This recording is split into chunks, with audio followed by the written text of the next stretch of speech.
آئندہ کسی کام کے کرنے یا نہ کرنے کے واسطے قسم کھائی، وہ قسم ہے اس کو توڑیں گے تو کفارہ دینا ہوگا۔ ایک ہے یمین لغو۔ یمین لغو کے معنی یہ ہے کہ صاحب یہ وہ آیا تھا، وہ نہیں آیا تھا، میں گیا تھا، میں نہیں گیا تھا، اب اس میں کہہ رہے ہیں بخدا بخدا بخدا، ہر چیز میں بس اسی طرح بخدا، یہ ہے یمین لغو، جس کا کفارہ نہیں، مگر یہ کہ احتیاط کرنی چاہیے ایسی باتیں۔ بعض دفعہ دیکھا ہوگا لوگوں کو ہر بات میں بخدا، ہر بات میں بخدا، ہر بات میں بخدا کہتے رہتے ہیں، تو وہ یمین لغو ہے۔ اس کا مطلب یہ ہے کہ وہ جو کام ماضی میں جو کسی بات سے متعلق کہی جا رہی ہے، اگر وہ غلط ہے تو غلط ہے، صحیح ہے تو صحیح ہے، لیکن کفارہ نہیں ہوگا۔ کفارہ ہوگا آئندہ کسی کام کے یا نہ کرنے کے لیے قسم کھائی گئی اور وہ کام نہیں کیا، قسم کے خلاف ہوا، قسم توڑی گئی تو کفارہ ہے۔ جو کام ماضی میں ہوا اس کے تعلق سے اگر جھوٹی قسم کھائی، جھوٹ ہے، اس کو گناہ ملے گا ارادتاً، اور اگر وہ سچی ہے تو سچ ہے، لیکن اگر بغیر کسی ارادے کے بخدا بخدا بولتے رہتے ہیں، وہ اس پر اللہ سبحانہ و تعالی انشاءاللہ معاوضہ نہیں فرمائیں گے۔ درس کے بعد الفصل الثانی عن ابی ہریرہ قال قال رسول اللہ صلی اللہ علیہ وسلم لا تحلفوا بآبائكم ولا بأمهاتكم ولا بالأنداد ولا تحلفوا بالله إلا وأنتم صادقون۔ ابو ہریرہ رضی اللہ عنہ سے روایت ہے، انہوں نے کہا کہ رسول اللہ صلی اللہ علیہ وسلم نے فرمایا اپنے باپ یا اپنی ماں کی قسمیں مت کھاؤ، یا اسی طرح سے بتوں کی بھی مت قسم کھاؤ۔ یہاں بت سے میں ترجمہ کرنا پڑ رہا ہے، انداز کے مطلب ہے شریک، یعنی جو طاقت اور قوت اور اختیار جن چیزوں کا اللہ کو ہے، وہ طاقت اور قوت وہ اختیار جو ہے وہ کسی اور کے لیے بھی مان لینا، بھی ماننا، یہی تو شریک ہونے کے معنی۔ تو اللہ کے ساتھ کچھ اور لوگوں کو شریک قرار دے کر ان کی قسم کھانا، مثال کے طور پر کہتا ہوں کوئی ضرورت نہیں بت ہو، کوئی کہنے کا پیر صاحب کی قسم، یہ بھی غلط ہوگا، یہ ہے مطلب اس ولا تحلفوا باللہ ولا بالانداد ولا تحلفوا باللہ الا وانتم صادقون، اور اللہ کی قسم بھی اس صورت میں مت کھاؤ کہ جبکہ تم سچے نہیں ہو۔ ہاں قسم کھاؤ اس صورت میں جبکہ تم اس قسم کھانے میں سچے ہو، تو بے شک اس وقت اللہ کی قسم کھانی چاہیے، اور کسی کی تو کسی حالت میں بھی قسم نہیں کھا سکتے۔ وعن ابن عمر قال سمعت رسول اللہ صلی اللہ علیہ وسلم یقول من حلف بغیر اللہ فقد اشرک۔ ابن عمر رضی اللہ عنہما سے روایت ہے، انہوں نے کہا کہ میں نے رسول اللہ صلی اللہ علیہ وسلم سے سنا، آپ فرماتے تھے جس نے غیر اللہ کی قسم کھائی اس نے شرک کیا ہے۔ تو اس بات سے بہت سخت بات ہے، لوگ جہالت اور ناواقفیت کی وجہ سے یہ غلطیاں کرتے رہتے ہیں۔ وعن بریدہ قال قال رسول اللہ صلی اللہ علیہ وسلم من حلف بالامانۃ فلیس منا۔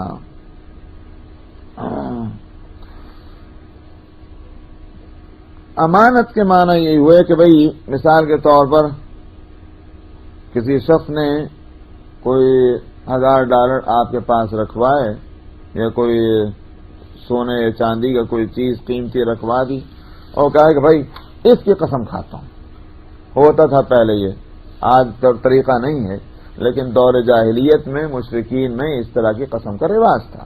اس واسطے نبی کریم صلی اللہ علیہ وسلم نے فرمایا کہ جس نے امانت کی قسم کھائی، کیونکہ امانت ایک بڑی چیز سمجھی جاتی تھی نا، تو امانت کو بہت بڑی بات سمجھتے تھے کہ یہ شخص امین ہے، نہیں کہ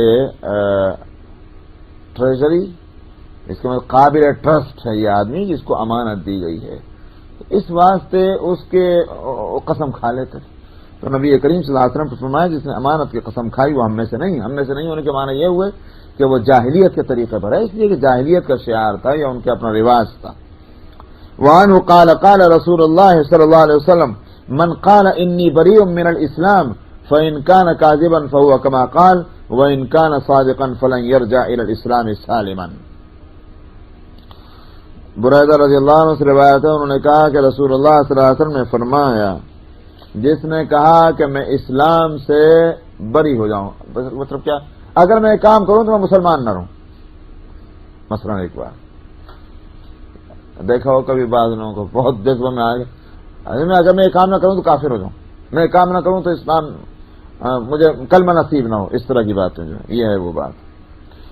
تو اگر وہ جھوٹا ہے تب تو وہ جیسا اس نے کہا ویسے ہی ہو گیا، اور اگر فرمایا کہ سچا ہے تب بھی وہ اسلام کی طرف تو لوٹنے والا نہیں صحیح حالت میں.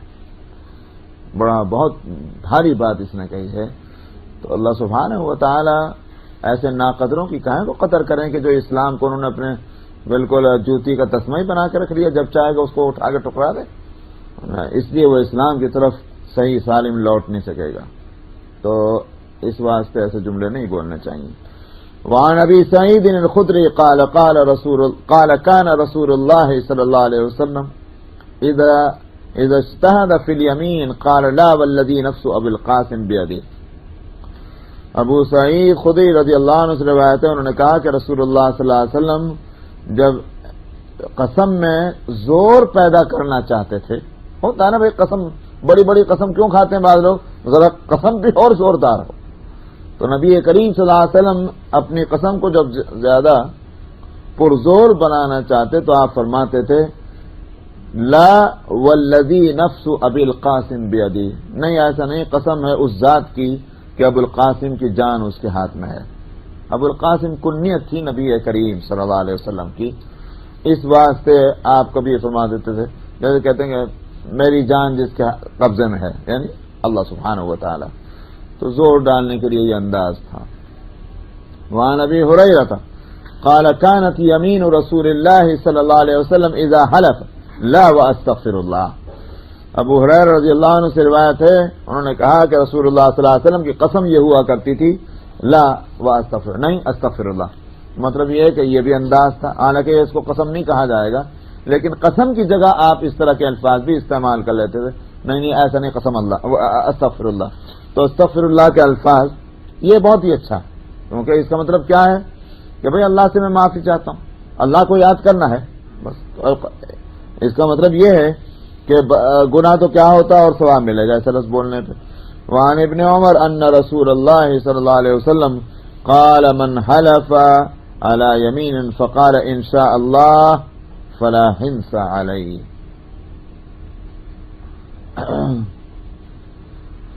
یہ ہے فقہ کی پزل کہیے یا ایک فقہی ٹیکنک کہیے کہ اگر کسی شخص نے یہ کہا کہ میں قسم کھاتا ہوں کہ میں آج شام کو بازار جاؤں گا انشاءاللہ، تو نہیں ہوئی قسم. سمجھ میں آیا نہیں؟ اس لیے کہ انشاءاللہ کہہ رہا تو پھر قسم کہاں ہوئی؟ اللہ نے اگر چاہا بات ختم ہو گئی. مگر فوراً اگر یہ لفظ کہا ہے، اور فقہا کہتے ہیں کہ اگر ٹھہر گیا بیچ میں اور 1 منٹ کے بعد کہا انشاءاللہ، پھر نہیں اعتبار، وہ قسم ہو گئی. اس لیے کہ اس کو کہتے ہیں استثناء منقطع. اب جو ایگزمپٹ کر رہا تھا وہ تو چلا گیا الگ، اب تھوڑی دیر کے بعد انشاءاللہ کہہ دینے سے نہیں ہوتا. انشاءاللہ کے لفظ سے بہت سے مسئلے اسی طرح نکلتے ہیں. اگر کوئی شخص اپنے غلام یا باندی کو کہہ دے کہ تو آزاد ہے انشاءاللہ، کچھ نہیں ہوتا، وہ آزاد نہیں ہوا. کیا معلوم اللہ میاں نے چاہا کہ نہیں چاہیے، کون جانے گا. انشاءاللہ اگر فوراً کہ ہاں، اگر اس نے کہا کہ تو آزاد ہے اور 1 منٹ بعد کہ انشاءاللہ، وہ ہو چکا آزاد، اب انشاءاللہ کا اثر نہیں پڑے گا. تو کنٹینیویشن سے فرق پڑتا ہے.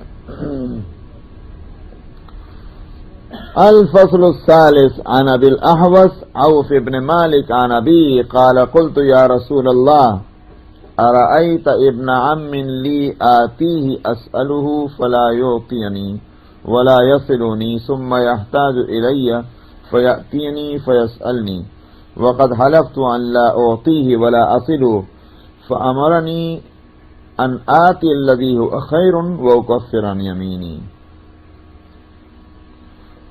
تیسری فصل میں واقعہ ہے لیکن مضمون جو ہے، جو مسئلہ ہے وہ پہلے بھی آ چکا ہے پچھلی حدیثوں میں۔ ابو الاحوص عوف ابن مالک سے روایت ہے، وہ اپنے والد سے یعنی مالک سے نقل کرتے ہیں، انہوں نے کہا کہ میں نے عرض کیا یا رسول اللہ، آپ نے دیکھا میرا کزن جو ہے، میں اس کے پاس گیا اور میں نے اس سے ایک چیز کا سوال کیا، اس نے مجھے دیا نہیں، ولا یصلنی، اور نہ میرے ساتھ حسن سلوک کیا اس نے۔ پھر کیا ہوا؟ ایک وقت آیا کہ وہ میرا ضرورت مند ہو گیا اور میرے پاس آتا ہے، مجھ سے سوال کرتا ہے، میں نے قسم کھا لی کہ میں اس کو نہیں دوں گا، نہ میں اس کے ساتھ حسن سلوک کروں گا۔ تو نبی کریم صلی اللہ علیہ وسلم نے مجھے اس کا حکم دیا کہ نہیں، جو کام بہتر ہے میں وہ کر لوں اور اپنی قسم کا کفارہ دے دوں۔ مطلب ہوا ہے کہ بھائی کے ساتھ حسن سلوک کرنا تو بڑی اچھی بات ہے۔ تم نے اگر یہ قسم کھائی ہے کہ میں نہیں کروں گا حسن سلوک، نہیں، قسم توڑ دو، حسن سلوک کرو اور کفارہ دے دو قسم کے توڑنے کا۔ بات وہی ہے، مسئلہ وہی ہے جو گزر چکا ہے بس۔ اب عید کے دن روزہ رکھنا منع ہے۔ بعض فقہا کا کہنا یہ ہے کہ وہ منت ہی نہیں ہوگی، مطلب یہ ہے کہ اس کو منت کی وہ نہیں پائی جائے گی۔ بعض کہتے ہیں کہ منت تو ہو جائے گی لیکن وہ عید کے دن روزہ رکھنے کے بجائے کسی اور دن روزہ رکھے گا۔ تو ایک تو یہ مسئلہ۔ تیسری بات اس سلسلے میں یہ ہے کہ جس چیز کو منت میں پیش کرنا چاہتا ہے وہ چیز فرض اور واجب نہ ہو۔ مثلا کوئی شخص یہ کہے کہ اگر میرا یہ کام ہو جائے تو میں ظہر کی نماز پڑھوں گا، بھائی ظہر کی نماز تو فرض ہے نہیں، وہ اس کے لیے منت کیا ہے؟ تو فرض اور واجب نہ ہو، بلکہ یہ کہ وہ چیز کرنے اور نہ کرنے کا اختیار ہے، اور یہ شخص یہ کہتا ہے کہ میرا اگر یہ کام ہو جائے تو جو چیز میرے ذمہ واجب نہیں ہے میں وہ کام مثلا کروں گا۔ مثال کے طور پر کوئی شخص کہتا ہے میرا یہ کام ہو جائے تو میں ایک مسجد بنوا دوں گا، تو مسجد بنوانا کسی کے ذمہ واجب نہیں ہے۔ میرا یہ کام ہو جائے تو میں 10 مسکینوں کو کھانا کھلاؤں گا، تو 10 مسکینوں کو کھانا کھلانا واجب نہیں۔ تو جائز کام کے لیے ہونا چاہیے، اور جو چیز منت میں پیش کرے وہ چیز نہ حرام ہو، نہ فرض ہو، نہ واجب ہو۔ چوتھی چیز اس تعلق سے کیا ہے؟ چوتھی چیز یہ کہ منت میں عقیدہ بھی درست ہونا چاہیے۔ کیا مطلب؟ یہ سمجھنا کہ میرے اس منت ماننے سے تقدیر بدل جائے گی، اللہ نے تو ایک فیصلہ کر لیا مگر میں منت مانوں گا تو اللہ میاں میری اس منت کی وجہ سے اپنا فیصلہ بدل دیں گے، یہ بھی غلط ہے۔ ہونا کیا چاہیے؟ ہونا یہ کہ اللہ سبحانہ و تعالیٰ کو پوری قدرت ہے، اس کے فیصلے اٹل ہیں، لیکن میں اللہ کو راضی کرنے کے واسطے وہ کام کہ جو اللہ کو پسند ہے اور میرے ذمہ واجب نہیں ہے، میں بطور شکریہ کے اللہ کے وہ یہ کام کروں گا۔ کوئی یوں کہیے کہ ایک طرح کی جس کو میں ذہن میں سمجھانے کے لیے کہا، یہ رشوت نہیں ہے، بلکہ یہ کہ اللہ تعالیٰ میرا کام کر دیں گے، وہ ان کو اختیار ہے، کریں نہیں کریں، اور ان کے فیصلے بھی اٹل ہیں، لیکن میرا کام ہو جائے تو میں اللہ کا شکریہ ادا کروں گا، بطور شکریہ کہ میں یہ کام کروں گا۔ یہ ہے، یہ درست ہے۔ سمجھائی نہیں بات؟ تو وہ 4 چیزیں ذہن میں رہنی چاہیے جو میں نے بتلائی۔ اب آپ پڑھیں۔ ابو ہریرہ اور ابن عمر رضی اللہ عنہما سے روایت ہے، ان دونوں نے کہا کہ رسول اللہ صلی اللہ علیہ وسلم نے فرمایا نظر نہ مانو، منت نہ مانو، اس لیے کہ منت تقدیر میں سے کسی چیز کو بھی بدل کر فائدہ پہنچانے والی نہیں، بلکہ ہوتا کیا ہے، اس طرح ایک بخیل آدمی کے پاس سے کچھ مال نکل آتا، سمجھ میں آیا؟ یہ ہوا عام طور پر بخیل یہی کرے گا۔ تو بخیل شکریہ کے لیے نہیں خرچ کرتا، بطور رشوت کے $1000 خرچ کرا لو، اور شکریہ کے لیے وہ $1 خرچ نہیں کرتا، بخیل ہے۔ تو دراصل منت ماننے سے جو روکا گیا اس کی وجہ بتلا دی کہ تقدیر کو بدلنے کا اگر خیال ہے تو یہ غلط ہے، اور آدمی اگر خرچ کر رہا ہے تو کوئی اللہ پہ احسان نہیں کر رہا بلکہ یہ ایک بخیل ہے اور اس کے پاس سے اس طرح سے پیسہ نکل کے آ رہا ہے، اس سے منع کیا گیا ہے۔ وعن عائشہ، ورنہ تو عام، اگر میں نے کہا کہ اگر اس ساری قیود اور حدود کے ساتھ اگر منت مانی جائے تو پھر اس کا ادا کرنا واجب ہے۔ اسی واسطے آپ سورۃ الحج میں ہے نا، وَلْيُوفُوا نُذُورَهُمْ وَلْيَطَّوَّفُوا بِالْبَيْتِ الْعَتِيقِ، تاکہ وہ اپنی منتیں پوری کریں اور بیت اللہ کا طواف کریں۔ جہاں وہ حج کا ذکر ہے تو وہاں معلوم ہوا کہ منتوں کا پورا کرنا جو ہے وہ پھر جب ایک شخص نے اپنے ذمہ واجب کر لیا جس چیز کو، جو چیز واجب نہیں تھی اور وہ جائز ہے، تو اس کو پورا کرنا چاہیے. وعن عائشة ان رسول اللہ صلی اللہ علیہ وسلم قال من نظر ان يطيع الله فليطيعه ومن نظر ان يعصيه فلا يعصيه. حضرت عائشہ رضی اللہ عنہا سے روایت ہے کہ رسول اللہ صلی اللہ علیہ وسلم نے فرمایا جس نے منت مانی اس بات کی کہ وہ اللہ کی اطاعت کرے گا، یعنی جو کام ہے وہ اللہ کی اطاعت والا کام ہے، فلیطیعہ، اس کو چاہیے کہ وہ اللہ کی اطاعت کرے. اور جس نے منت مانی اس بات کی کہ اللہ کی نافرمانی کرے گا، اس کا مطلب کیا ہے کہ وہ نافرمانی والا کام ہے، اس کو وہ کام نہیں کرنا چاہیے. جیسے میں نے کہا کبھی کوشش کرنے لگے کہ میرا یہ کام ہو جائے تو میں کیا نام ہے کسی کا چوری کر لوں گا فلاں آدمی کیا، یا اتنے آدمی کو شراب پلاؤں گا، تو یہ ناجائز فعل ہے، یہ ایسی منتیں نہیں ہوں گی. وعن عمران ابن حسین قال قال رسول اللہ صلی اللہ علیہ وسلم لا وفاء لنذر فی معصیت ولا فی ما لا یملک العبد. عمران ابن حسین رضی اللہ عنہ سے روایت ہے، انہوں نے کہا کہ رسول اللہ صلی اللہ علیہ وسلم نے فرمایا نافرمانی کے کام میں جو منت مانی جائے تو اس کا پورا کرنا نہیں ہے. یعنی لا وفاء کے معنی یہ ہے کہ وہ اس بات کا حق نہیں رکھتی کہ وہ منت مانی جائے اور پھر جس کو پورا کیا جائے. ولا فی ما لا یملک العبد، اور وہ بندہ اس کا مالک نہ ہو. مثال کے طور پر اگر کوئی شخص کہہ دے صاحب میرا اگر یہ کام ہو جائے میں فاؤنڈیشن ہی آپ کو دے دوں گا، میں فاؤنڈیشن کا مالک ہی نہیں، سمجھ میں آنی ہے، تو میں اسلامی فاؤنڈیشن آپ کو دے کہاں دوں گا. تو فی ما لا یملک العبد کا معنی یہی ہو کہ جس چیز پر اس کا کوئی کنٹرول نہیں، قابو نہیں، وہ اس کے قبضے میں نہیں، اس کی ملکیت میں نہیں، اس چیزوں کی منت ماننے کا کیا مطلب کھیل کرنا ہے.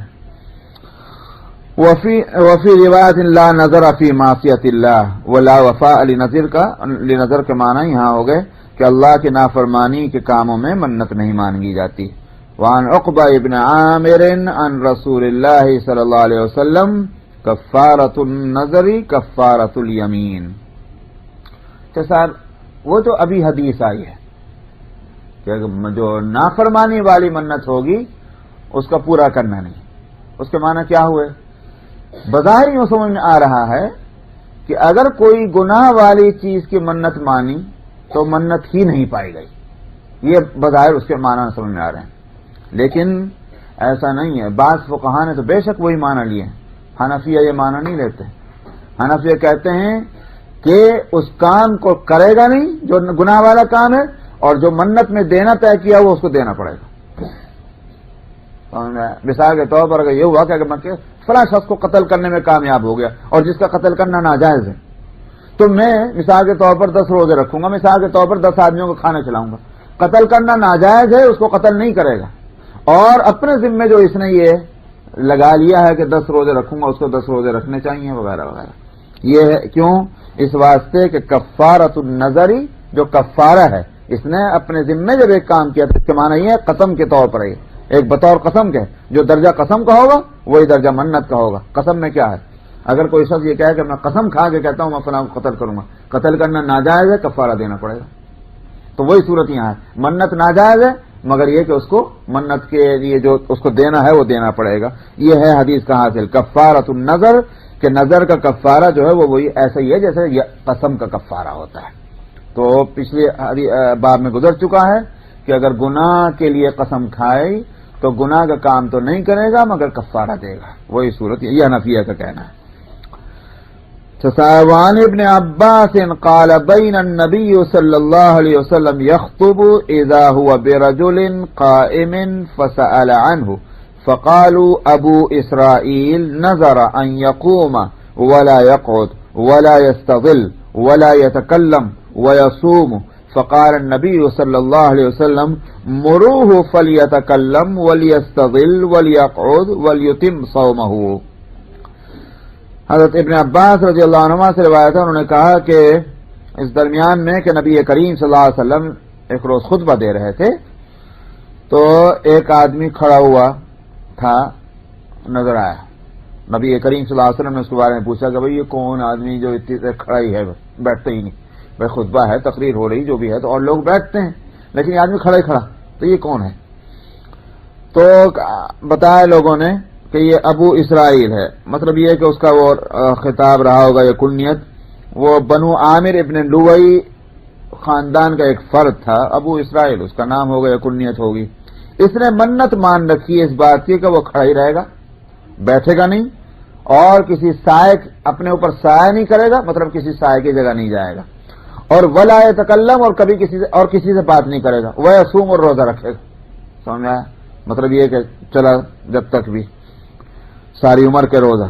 نبی کریم صلی اللہ علیہ وسلم نے فرمایا اس کو کہہ دو کہ وہ بات بھی کرے، سائے میں بھی جائے، اور بیٹھے بھی، اور اپنا روزہ پورا کر لے، روزے رکھے خوب۔ روزہ رکھنا عبادت کی چیز ہے، سائے میں نہ بیٹھنا کوئی عبادت نہیں، کھڑا مستقل رہنا کوئی عبادت نہیں، نہ بیٹھنا کوئی عبادت نہیں، نہ بات کرنا کوئی عبادت نہیں۔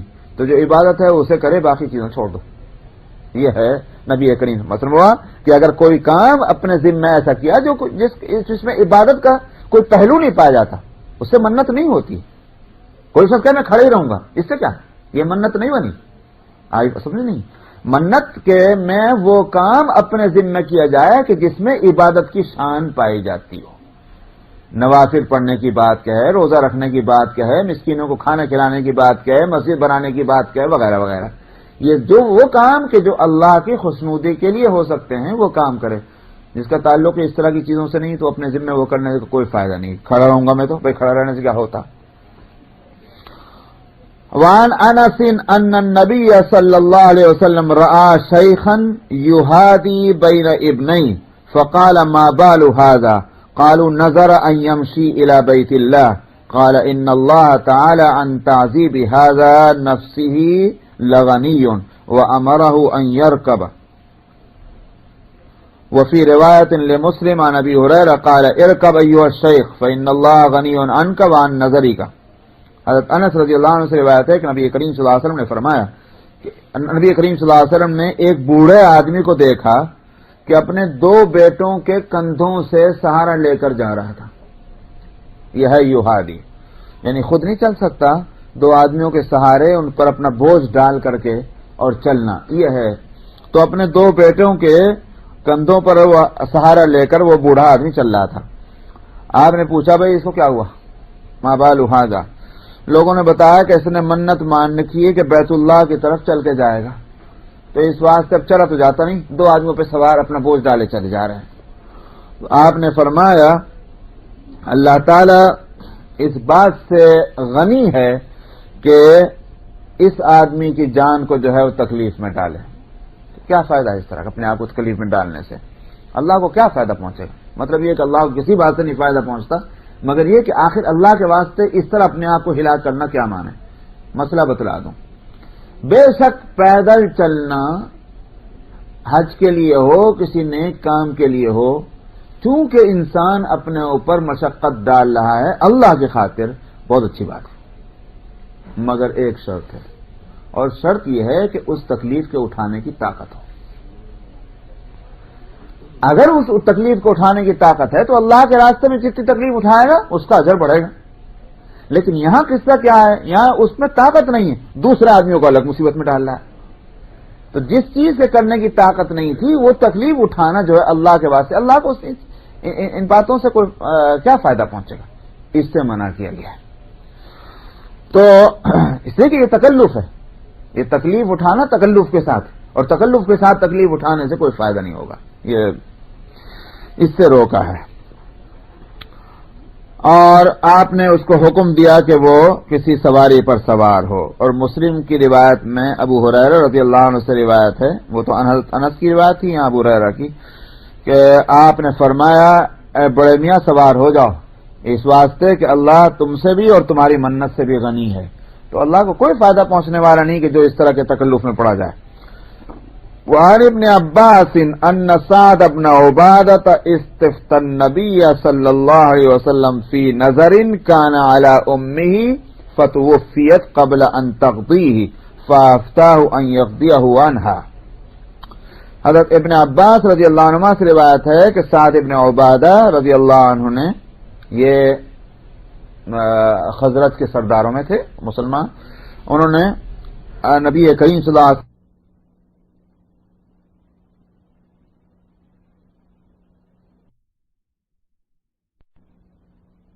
ان کا انتقال ہو گیا قبل اس کے کہ وہ اپنی منت پوری کریں، تو آپ نے اس بات کا فتویٰ دیا کہ یہ ان کی طرف سے اس منت کو پورا کر دیں۔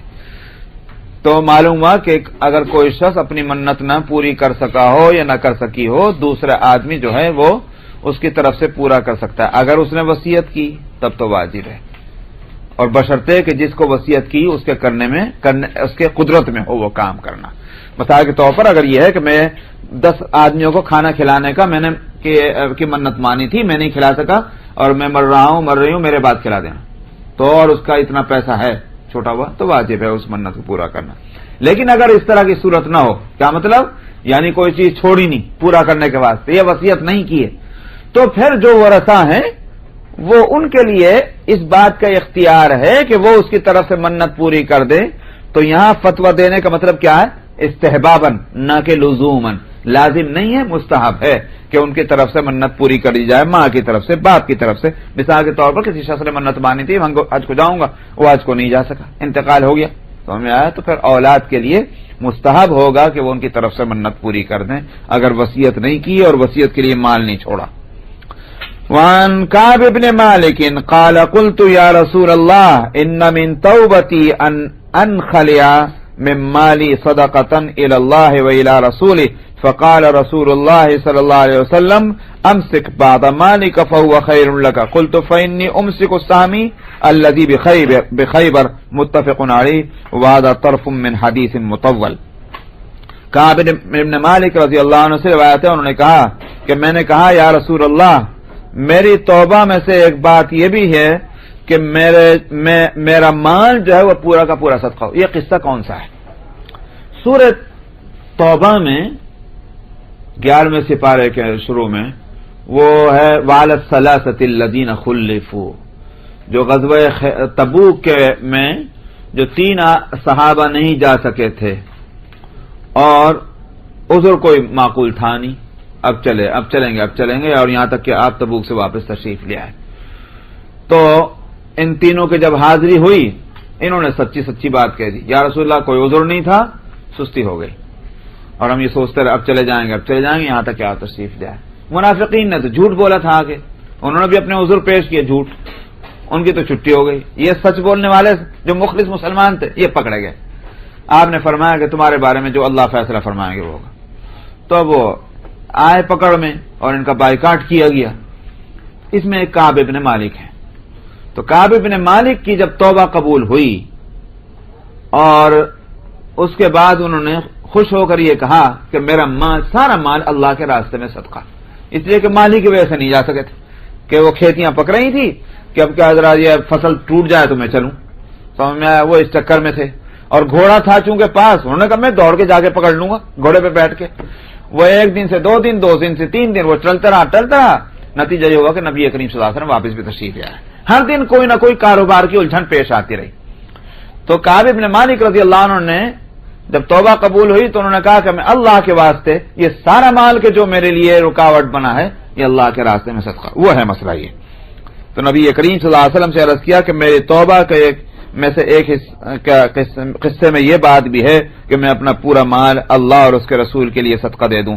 تو نبی کریم صلی اللہ علیہ وسلم نے فرمایا اپنا کچھ مال روک کے رکھو، اس لیے کہ وہ تمہارے لیے اس میں بہتری ہے۔ مطلب یہ ہے پورا مال صدقہ کر دو گے اور اس کے بعد شام کو کھانے کے لیے نہیں تو پریشانی کھڑی ہوگی۔ تو مال ہی پریشانی کا سبب بنا تھا اور مال کا بالکل چھوڑ دینا وہ بھی پریشانی کا سبب بن سکتا ہے، تو اس لیے آپ نے اس سے روکا۔ تو انہوں نے کہا کہ میں نے اپنا وہ حصہ جو مجھے خیبر میں میرا ہے، جو غنیمت مال غنیمت میں ملا ہوگا یہ جو بھی ہے، وہ میرا حصہ میں اس کو روک کے رکھ رہا ہوں، باقی جو اور میری پراپرٹی اور جائیداد اور مال اور باغ اور کھیتیاں ہیں وہ میں سب دے رہا ہوں۔ تو معلوم ہوا کہ اس طرح کی منت ماننے میں اس بات کی رعایت ہونی چاہیے کہ اپنا پورا مال اللہ کے لیے اس طرح دے دینا کہ خالی ہاتھ کھڑے ہوئے کھانے کے لیے ایک ٹکڑا بھی نہیں، یہ اپنے کو دوسرے فتنے میں ڈالنا ہے، ایسا نہ کیا جائے۔ اپنے کھانے پینے اور جو ضرورتیں ہیں بال بچوں کی وہ روک کر کے بقیہ مال کو صدقہ کرنا چاہے تو وہ اس میں کوئی حرج نہیں، بہت اچھی بات ہے۔ عن عائشة قالت قال رسول الله صلى الله عليه وسلم لا نظر في معصية وكفارته كفارة اليمين۔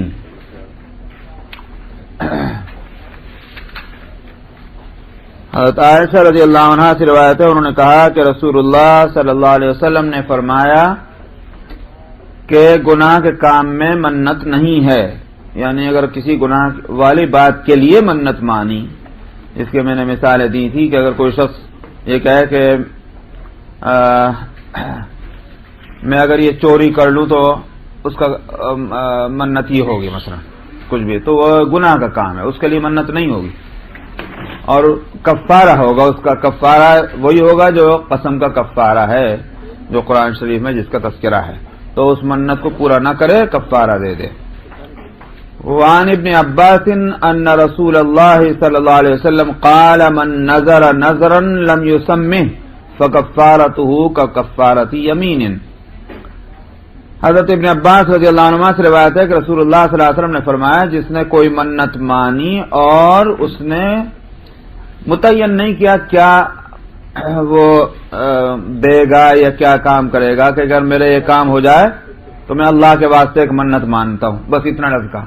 اب کیا منت مانتا ہوں، کیا دے گا، کیا خرچ کرے گا، کچھ نہیں، تو فرمایا کہ اس کا کفارہ وہی ہوگا کہ جو قسم کا کفارہ ہے، یعنی اطعام و عشرۃ مساکین، کہ 10 مسکینوں کو، غریبوں کو کھانا کھلا دے گا، یہ اس کی منت میں ہو جائے گی اس طرح سے۔ ومن نذر نذرا فی معصیۃ فکفارۃ کفارۃ یمین، اور جس نے گناہ کے کام کی منت مانی تو پھر اس کا کفارہ وہی ہوگا جو قسم کا کفارہ ہے، اور اس منت کو پورا نہیں کرے گا۔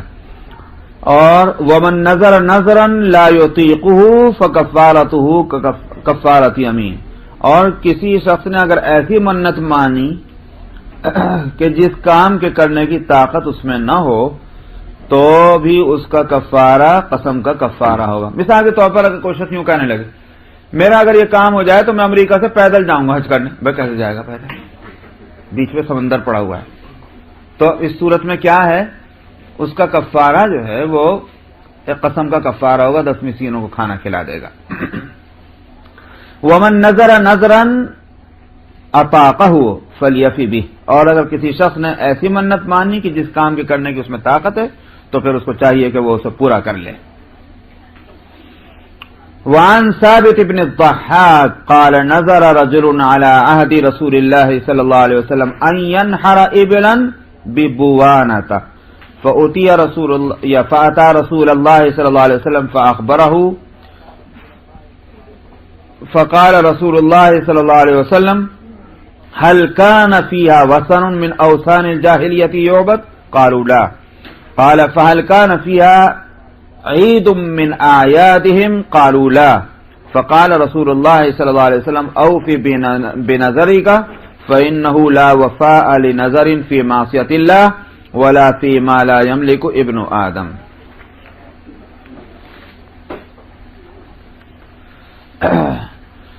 ثابت ابن ضحاک سے روایت ہے کہ ایک شخص نے نبی کریم صلی اللہ علیہ وسلم کے زمانے میں منت مانی کہ اگر اس کا یہ کام پورا ہو گیا تو وہ اونٹ بوانا میں قربانی کرے گا۔ بوانا جگہ کا نام ہے،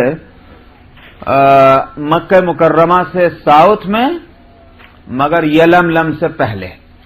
یلملم جو ہے وہ مکہ سے ساؤتھ میں وہ جگہ ہے کہ جو جنوب والوں کی، ساؤتھ والوں کی میقات کہلاتی ہے۔ اسی واسطے ہندوستان سے جو لوگ بحری سفر کرتے ہیں، سمندری سفر، تو ان کے واسطے میقات یلملم ہی بنتی ہے، اس کے محاذات، اس لائن پر جب پہنچ جاتے ہیں تو وہاں سے ان کی میقات شروع ہو جاتی ہے۔ تو یہ یلملم سے پہلے، یلملم پہاڑیوں کا ایک سلسلہ ہے، تو اس سے پہلے اور مکے کے ساؤتھ میں بوانا ایک جگہ تھی۔ تو اس نے یہ منت مانی کہ اگر میرا یہ کام ہو گیا تو میں اونٹ کی قربانی بوانا میں دوں گا۔ اس کے بعد رسول اللہ صلی اللہ علیہ وسلم کے پاس آیا اور اس نے آپ کو یہ خبر دی کہ میں نے ایسی منت مانی، تو رسول اللہ صلی اللہ علیہ وسلم نے فرمایا کہ اس جگہ میں بوانا کے اندر کوئی جاہلیت کے بتوں میں سے کوئی ایسا بت تو نہیں کہ جس کی پرستش کی جاتی رہی ہو؟ کہا گیا کہ نہیں۔ تو آپ نے فرمایا کہ وہاں کوئی ایسی جگہ بھی نہیں کہ جہاں ان کا کوئی میلہ ٹھیلا ہوتا رہا ہو، سمجھا جاہلیت کا؟ تو لوگوں نے کہا کہ نہیں۔ تو رسول اللہ صلی اللہ علیہ وسلم نے فرمایا کہ تو پھر اس صورت میں اپنی نظر پوری کرو، اس واسطے کہ کوئی نظر نہیں ہے اللہ کے گناہ کے کاموں میں اور نہ ان کاموں میں کہ جس کی انسان طاقت نہ رکھتا ہو۔ اس سے یہ اصول بھی معلوم ہوا کہ غیر مسلموں کے کسی طریقے میں شرکت نہیں ہونی چاہیے، کوئی طریقہ وہ اختیار نہ کیا جائے جو غیر مسلموں کا ہے، کیونکہ اس صورت میں اس حدیث سے کیسے سمجھ میں آیا کہ اگر وہ جاہلیت سے مراد ہے غیر مسلم، غیر اسلامی، غیر اسلامیوں کا غیر مسلموں کا اگر وہاں کوئی طریقہ رہا ہو تو اس کا مطلب کیا ہوا کہ اگر اس نے منت مانی کہ وہاں قربانی دوں گا تو غیر مسلموں کے طریقے کے ساتھ اس کی مشابہت پائی جائے گی، اس واسطے اس سے آپ نے روکا ہے۔ اسی لیے پوچھا کہ وہاں کوئی بت تو نہیں ہے، وہاں کوئی میرا ٹھیلا تو نہیں ہوتا غیر مسلموں کا، جاہلیت کا ہوتا رہا ہو؟ کہا گیا نہیں، تب آپ نے اجازت دی کہ پھر اپنی منت پوری کر لو۔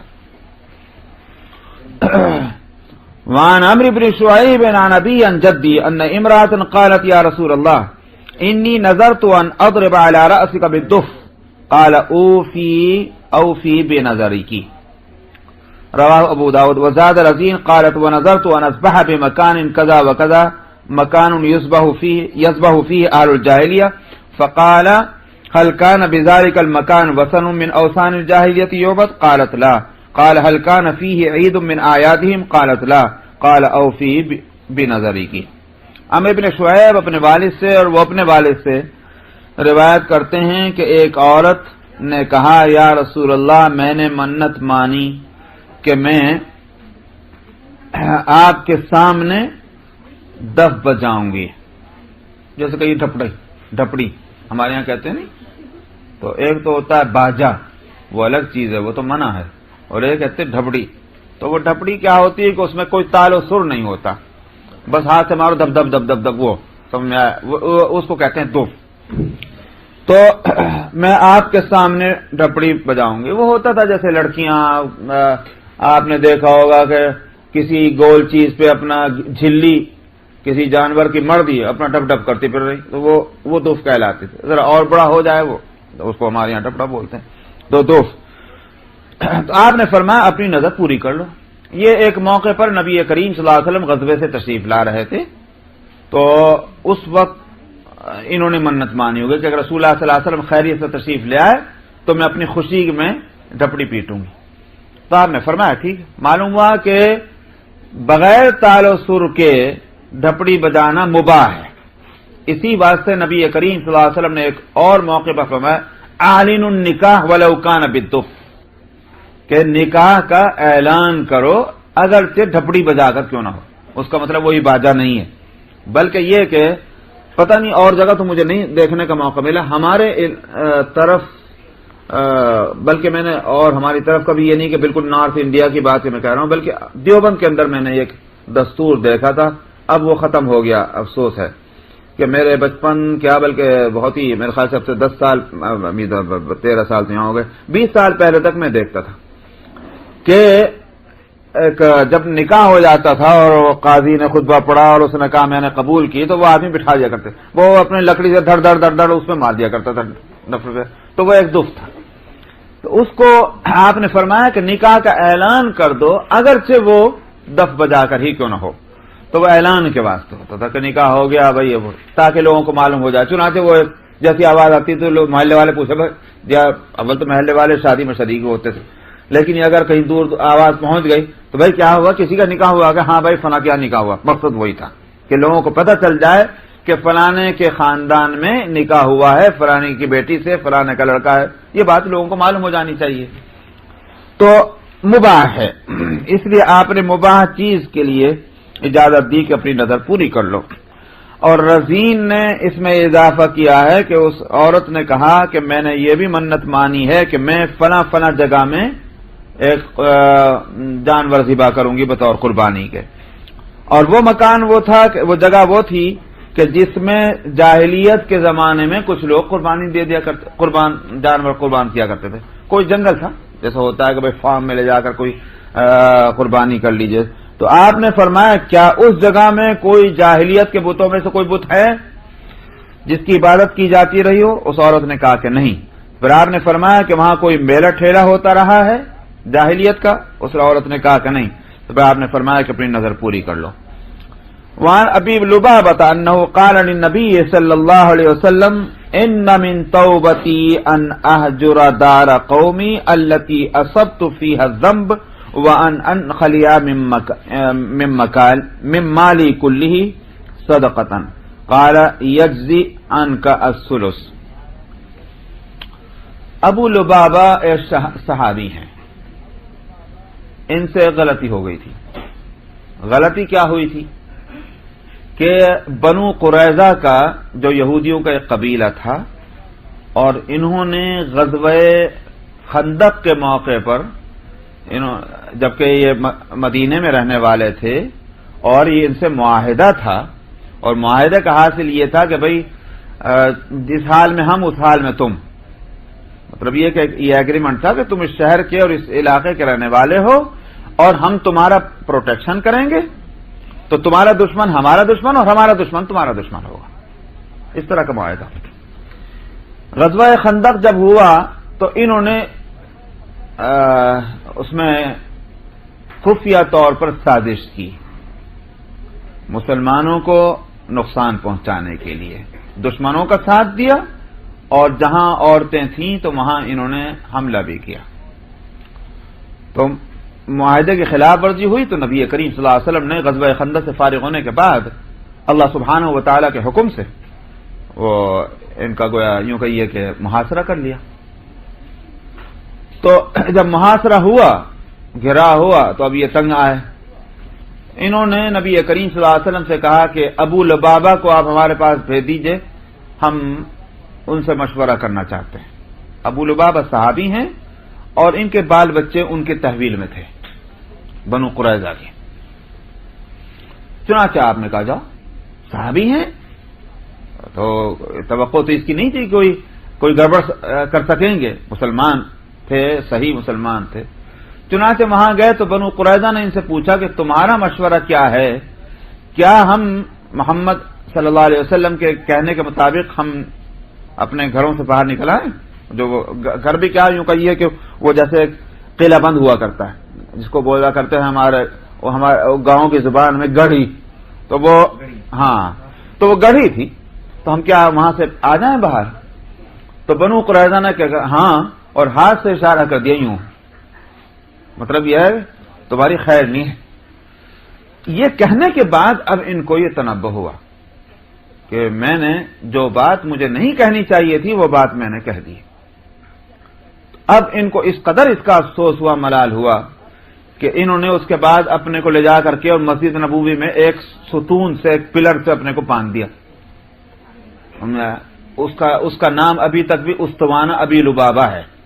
وہاں اب آپ جائیں اگر مسجد نبوی میں تو جو وہ حصہ ہے جس کو جنت البقیع کہا جاتا ہے، جہاں سفید پلر ہیں، ان میں سے ایک پلر جو ہے روضہ مبارکہ کی طرف کا، وہاں دیکھیے گا ابھی بھی اوپر کو لکھا ہوا ہے ابو لبابہ، تو وہ استوانہ ابو لبابہ تھا۔ ابو لبابہ نے اپنے کو اس سے باندھ دیا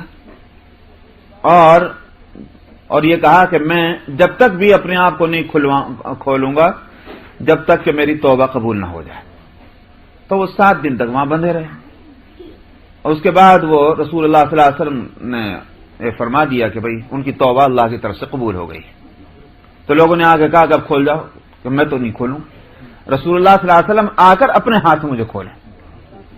چنانچہ آپ تشریف لے گئے اور آپ نے اپنے ہاتھ سے ان کو کھولا تو وہ وہاں سے نکلے۔ یہ واقعہ ہوا۔ اس کے بعد کئی اس میں تذکرہ ہے۔ ابو لبابہ سے روایت ہے، انہوں نے کہا نبی کریم صلی اللہ علیہ وسلم سے کہ میری توبہ میں ایک بات یہ بھی ہے کہ میں اس گھر کو، اپنی قوم کے اس گھر کو میں چھوڑ دوں کہ جس میں مجھ سے یہ گناہ کا سرزد ہوا ہے، وہ میں اپنا گھر ہی وہ دے دینا چاہتا ہوں، ختم۔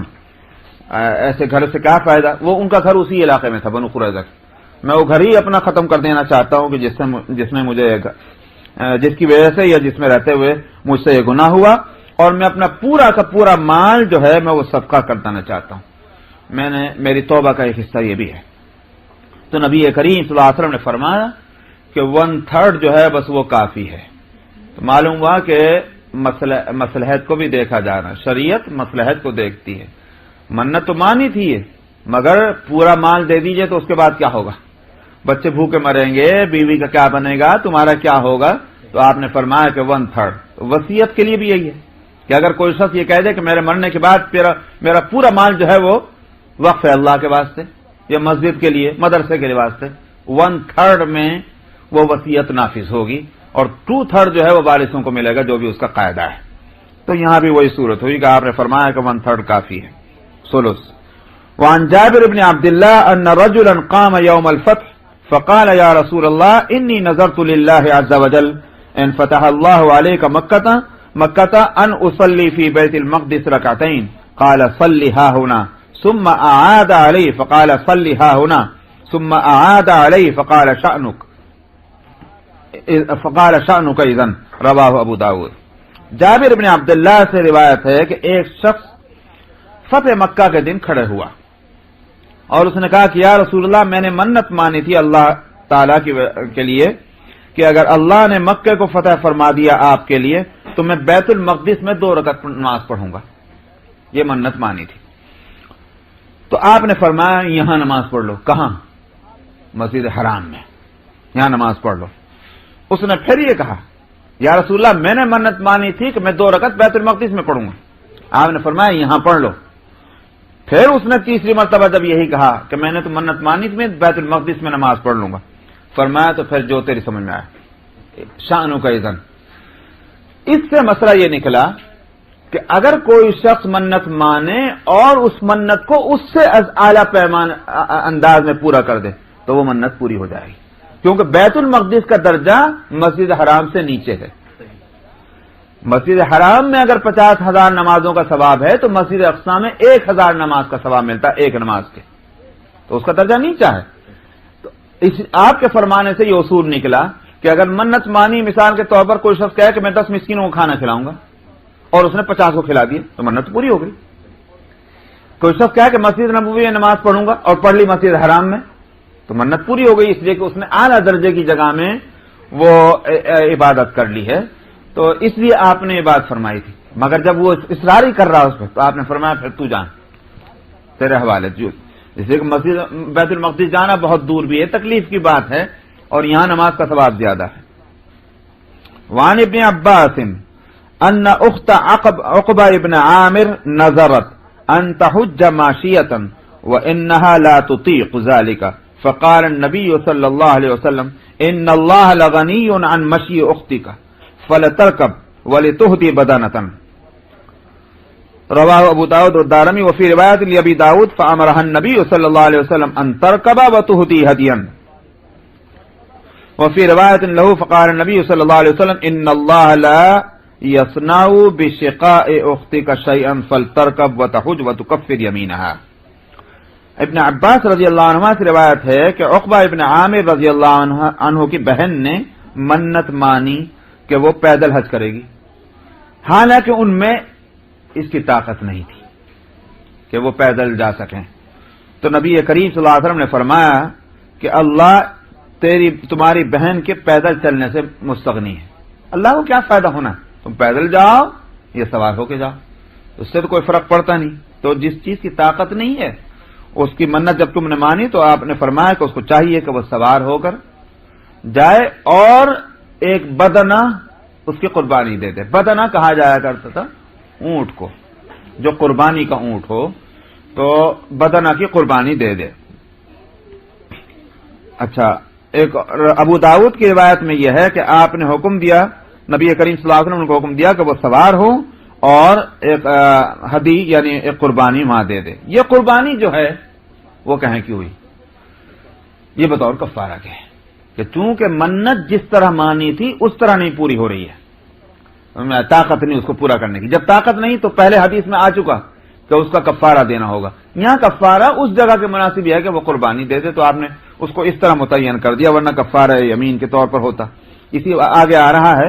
اور ایک اور روایت میں ہے کہ نبی کریم صلی اللہ علیہ وسلم نے فرمایا کہ اللہ تعالیٰ کچھ نہیں کرے گا تمہاری بہن کو سختی میں ڈال کر، کوئی فائدہ نہیں. جس چیز کی طاقت نہیں تمہاری بہن کے اندر تو اس کے لیے چاہیے کہ وہ سوار ہو کر اور حج کرے اور اپنی قسم کا کفارہ دے دے. یہاں لفظ صاف ہو گیا تو میں کہ وہ جو قربانی دینا تھا وہ بطور کفارہ کے تھا. وعن عبد الله بن مالك ان عقبہ بن عامر سأل النبي صلى الله عليه وسلم ان اقتن له نظرت ان تحج حافية غیر مختمرۃ فقالت مروها فلتختمر ولترکب ولتصم 3 ایام. اس حدیث میں کچھ اور بھی اس واقعے سے متعلق اضافہ ہے. عبداللہ ابن مالک کہتے ہیں کہ عقبہ ابن عامر نے نبی کریم صلی اللہ علیہ وسلم سے سوال کیا اپنی بہن کے لیے. تو وہی قصہ ہے کہ اس میں مزید ایک بات آ رہی ہے، پھر کوئی اور بہن بھی رہی ہوگی کہ اپنی بہن کے بارے میں کہ انہوں نے منت مانی تھی کہ وہ حج کریں گی ننگے پیر اور اسی طرح سے بغیر اوڑھنی اوڑھے. تو یہ منت مان لی. تو آپ نے فرمایا کہ اس کو کہو جا کر کے کہ وہ اوڑھنی بھی اوڑھے اور سوار ہو کر کے حج کرے. وَلْتَصُمْ 3 ایام اور 3 دن کے روزے رکھے. وہی کفارہ ہے، کیونکہ کفارہ قسم کا جو ہے 10 مسکینوں کو کھانا کھلانا یا 3 دن کے روزے رکھنا، اس واسطے آپ نے فرمایا 3 دن کے روزے رکھ لے. اچھا جی، کتنی دیر ہے؟ چلیے اس حدیث کو بھی پورا کر لوں تاکہ فصل پوری ہو جائے. وعن سعید ابن المسیب ان اخوین من الانصار كان بينهما میراث فسأل احدهما صاحبه القسمة فقالت ان عدت تسألني القسمة فكل ما لي في رتاج الكعبة. فقال له عمر ان الكعبة غنية عن مالك كفر عن يمينك وكلم اخاك فإني سمعت رسول الله صلى الله عليه وسلم يقول لا يمين عليك ولا نظر في معصية الرب ولا في قطيعة الرحم ولا في ما لا يملك.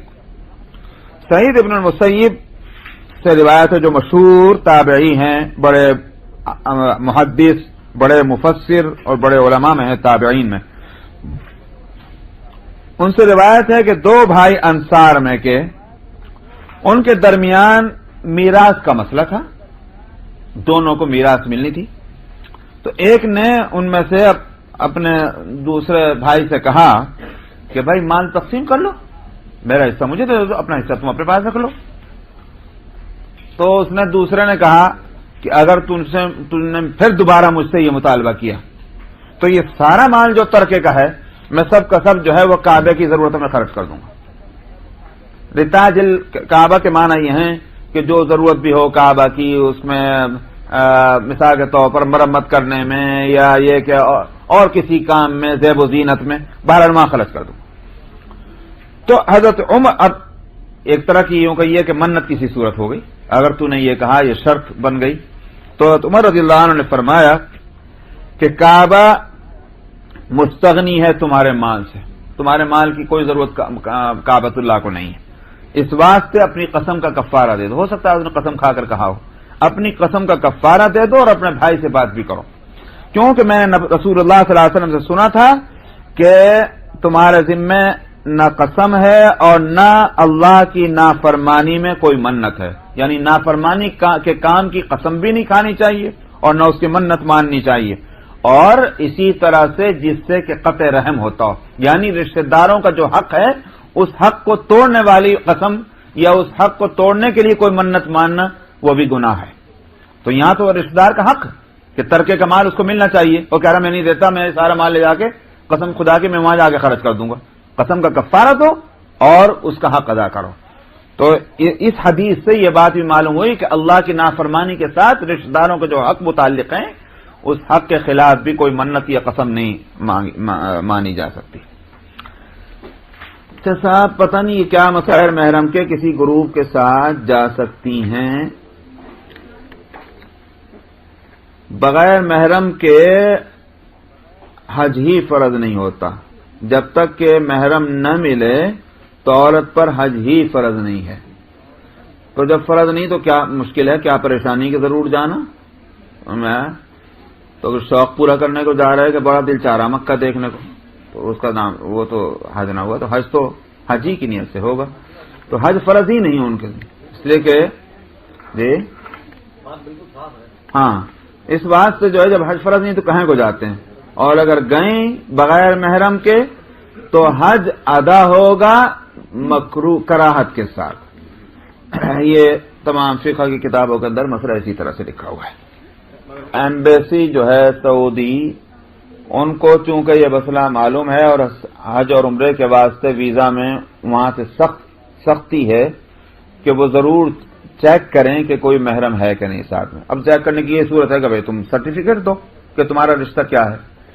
تو واللہ عالم، میں نے ایک آدھ کیس میں ایسا سنا ہے کہ کسی ایجنٹ نے ان کو یہ سرٹیفکیٹ کہیں سے دے دیا کہ یہ میری بہن ہے یا فلاں کی فلاں بہن ہے، اس طرح کی، حالانکہ وہ سچ نہیں تھا۔ تو اگر یہ جھوٹ بھی بولا جا رہا تو اس کا مطلب یہ ہوا کہ دو غلطیاں ہو گئیں۔ سمجھ میں آیا؟ اب اگر لا علم ہے بیچارے جانے والی، اللہ تعالیٰ اس کی طرف سے معاف فرمایا، اگر اس کو پتہ نہیں ہے، وہ ٹریول ایجنٹ ہی گنہگار ہوگا یا جو بھی کر رہا ہے وہ کام، وہ گنہگار ہوگا۔ لیکن اگر اس کے علم میں ہے یا اس کے فرمائش پر جان کر بوجھ کر یہ ہو رہا، اس کا مطلب دو گناہ ہو گئے، ایک تو جھوٹ بول رہے ہیں اور دوسرا یہ کہ بغیر محرم کے بھی جا رہے ہیں، تو پھر کیا فائدہ ہوا حج کرنے کا؟ اس واسطے یہ ہے سورت۔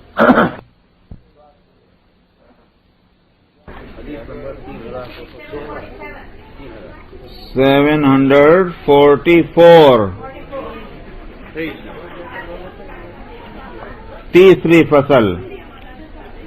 بسم اللہ الرحمن الرحیم۔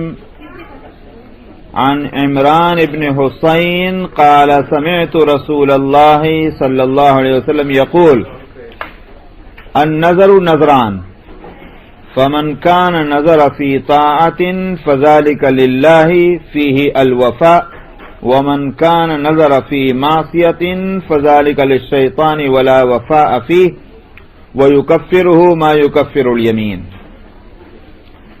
عمران ابن حسین رضی اللہ عنہ سے روایت ہے، انہوں نے کہا کہ میں نے رسول اللہ صلی اللہ علیہ وسلم سے یہ فرماتے سنا کہ نظر دو طرح کی ہوتی ہیں، منتیں دو قسم کی ہیں۔ سو جس شخص نے اللہ کی فرما برداری اور طاعت میں، یعنی ایسے کام میں کہ جو اللہ کو پسند ہے، منت مانی، تو ایسی منت تو اللہ کے لیے ہے اور اس منت کو پورا کرنا ہوگا۔ اور جس شخص نے منت مانی کسی گناہ کے کام میں، سو وہ شیطان کے واسطے ہے، اس لیے کہ گناہ سے تو شیطان ہی راضی ہوتا ہے، اور اس منت کو پورا کرنا بھی نہیں ہے۔ وَيُكَفِّرُهُ مَا يُكَفِّرُ الْيَمِينَ، کفارہ دے گا اس کا جو قسم کا کفارہ ہوتا ہے۔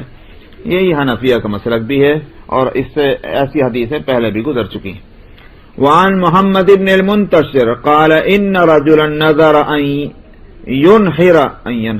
ينحر نفسه ان نجاه الله من عدوه فسئل ابن عباس فقال له سل مسروقا فسأله فقال له لا تنحر نفسك فإنك إن كنت مؤمنا قتلت نفسا مؤمنة وإن كنت كافرا تعجلت إلى النار واشتری کبشن فاذبحه للمساکین فإن اسحاق خیر منک وفدی بکبش فأخبر ابن عباس فقال هكذا كنت اردت ان افتیک۔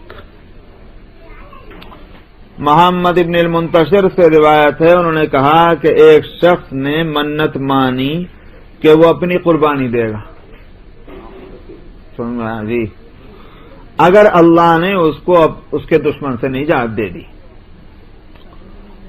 اس کے بعد حضرت ابن عباس رضی اللہ عنہ سے پوچھا گیا، یا اسی نے پوچھا ہوگا آ کر کے کہ میں نے ایسی منت مانی تھی، اب کیا کروں؟ جوش میں تو آدمی کہہ دیتا ہے نا بھائی، اب جب وہ کرنے کا وقت آتا ہے تو پتہ چلتا ہے یہ کیا ہوا۔ اب پھر مولوی صاحب یاد آتے ہیں تو وہ گئے بھاگ کے ابن عباس کے پاس رضی اللہ عنہ۔ فقال له سل مسروقا، انہوں نے کہا مسروق سے پوچھو۔ مسروق جو ہیں وہ ان کے شاگرد ہیں ابن عباس کے۔ تو مطلب منشا یہ تھا کہ ایک تو اس میں دو باتیں ہیں، اور یہ بزرگوں کا ایک طریقہ انہی بزرگوں سے ہم کو ملتا ہے کہ جو شاگردوں میں ہونہار ہوں، ایک تو یہ کہ ان کا ہونہار ہونا لوگوں کو معلوم ہو جائے کہ بھئی استاذ بھی ان کو یہ درجہ دے رہے ہیں۔ دوسری بات یہ کہ اس سے ٹیسٹ بھی ہو جاتا ہے کہ جن اسٹوڈنٹ پر اور شاگردوں پر محنت کی ہے ان کے ذہن کہاں تک پہنچتا ہے، یہ بھی تو دیکھنا چاہیے۔ اس لیے کہا کہ مسروق سے پوچھو۔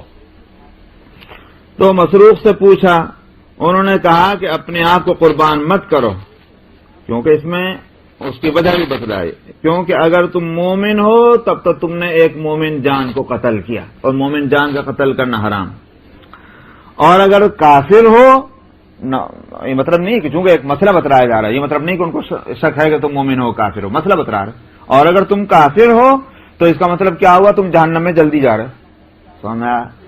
اپنے آپ کو قتل کر کے جلدی پہنچانا چاہتے.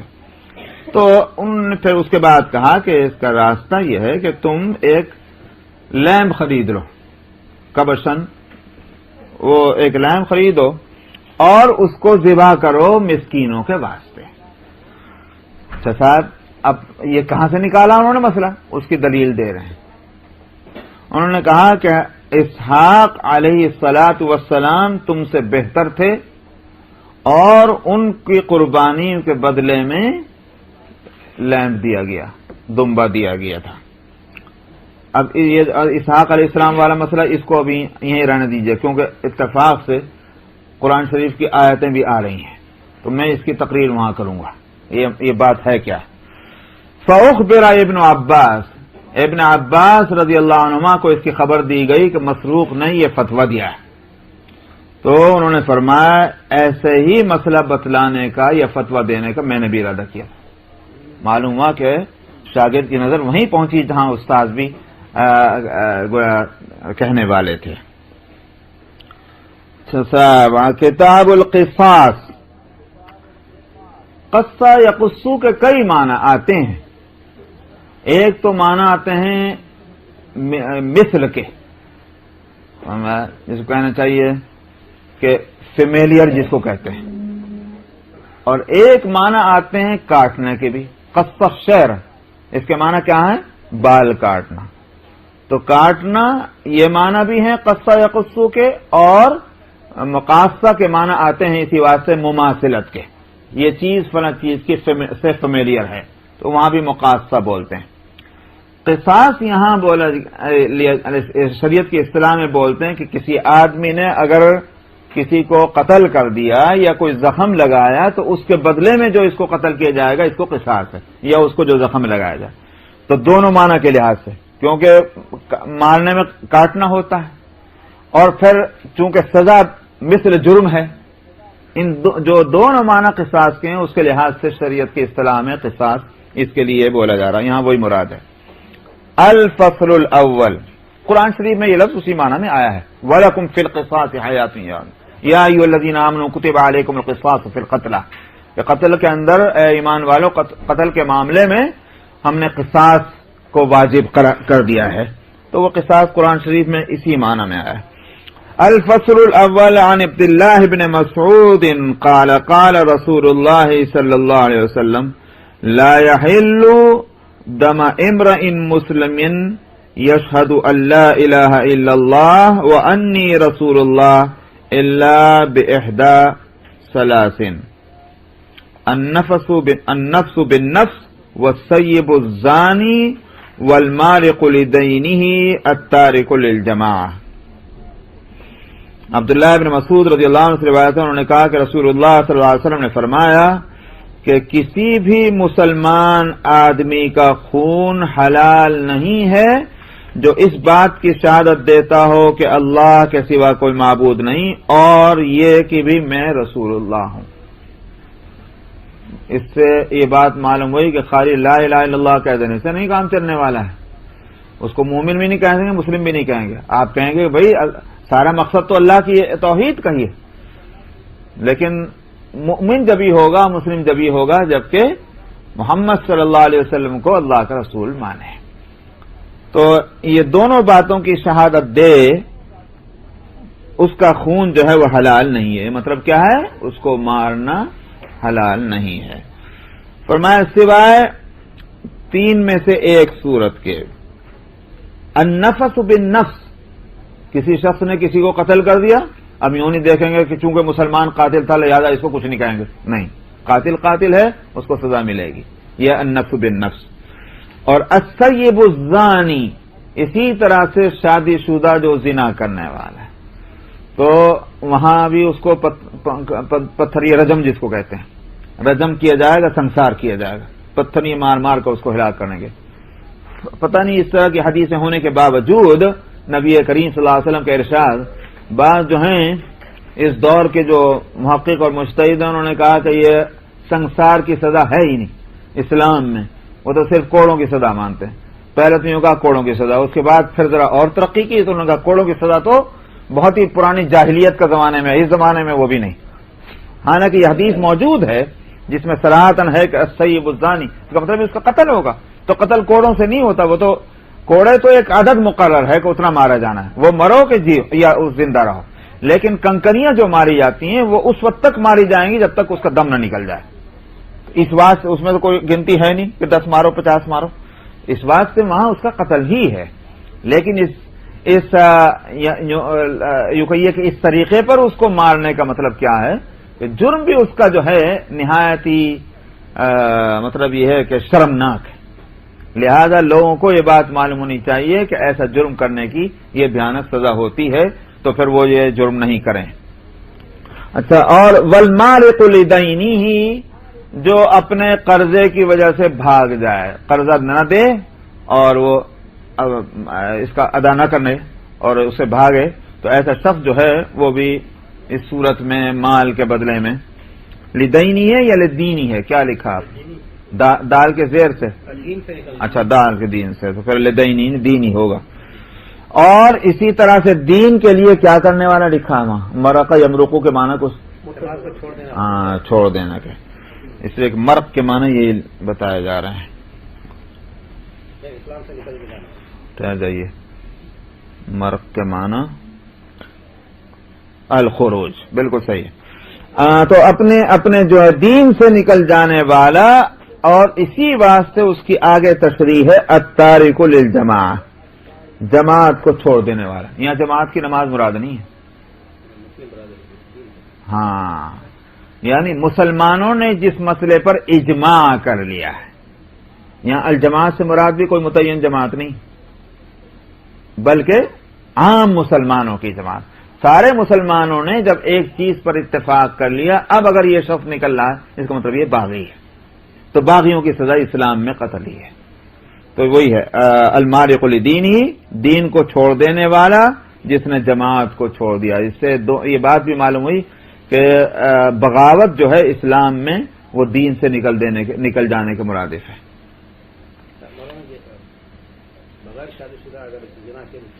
اس کے لیے کوڑ ہے، اس کے لیے اس کی سزا تو قرآن شریف میں بھی ہے کوڑوں کی، لیکن یہ جو ہے سنسار کرنے کی سزا نبی کریم صلی اللہ علیہ وسلم کی حدیث میں ہے، اور خیر چھوڑیے حدیثوں میں ہے. بہرحال وعن ابن عمر قال قال رسول اللہ صلی اللہ علیہ وسلم لن يزال المؤمن في فسحة من دینه ما لم يصب دما حراما. ابن عمر رضی اللہ عنہ سے روایت ہے، انہوں نے کہا کہ رسول اللہ صلی اللہ علیہ وسلم نے فرمایا ہرگز مومن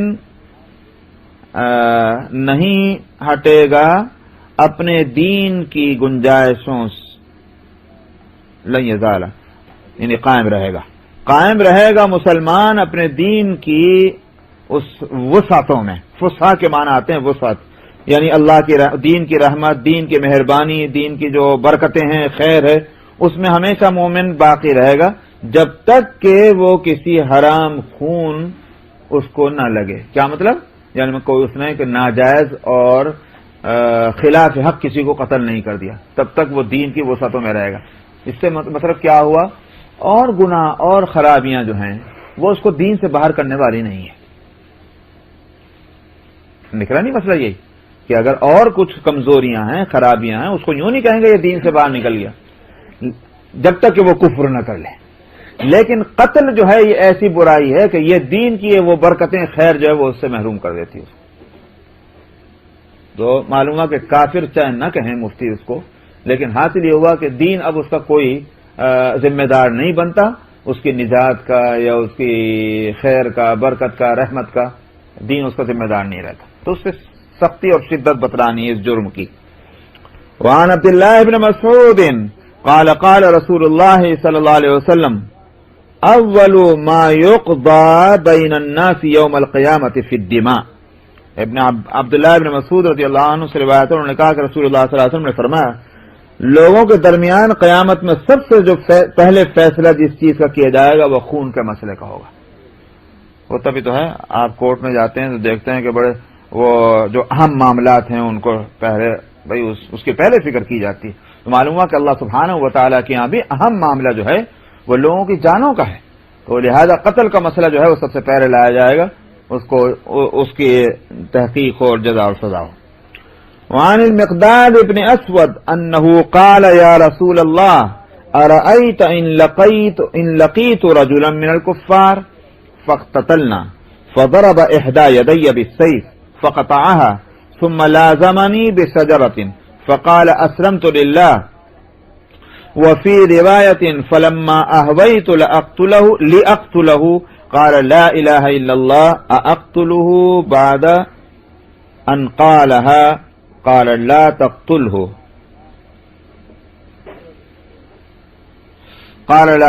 فقال يا رسول الله انه قطع احدى يدي فقال رسول الله صلى الله عليه وسلم لا تقتله فإن قتلته فإنه بمنزلتك قبل أن تقتله وإنك بمنزلته قبل أن يقول كلمته التي قال. مقداد ابن اسود رضی اللہ عنہ سے روایت ہے, انہوں نے کہا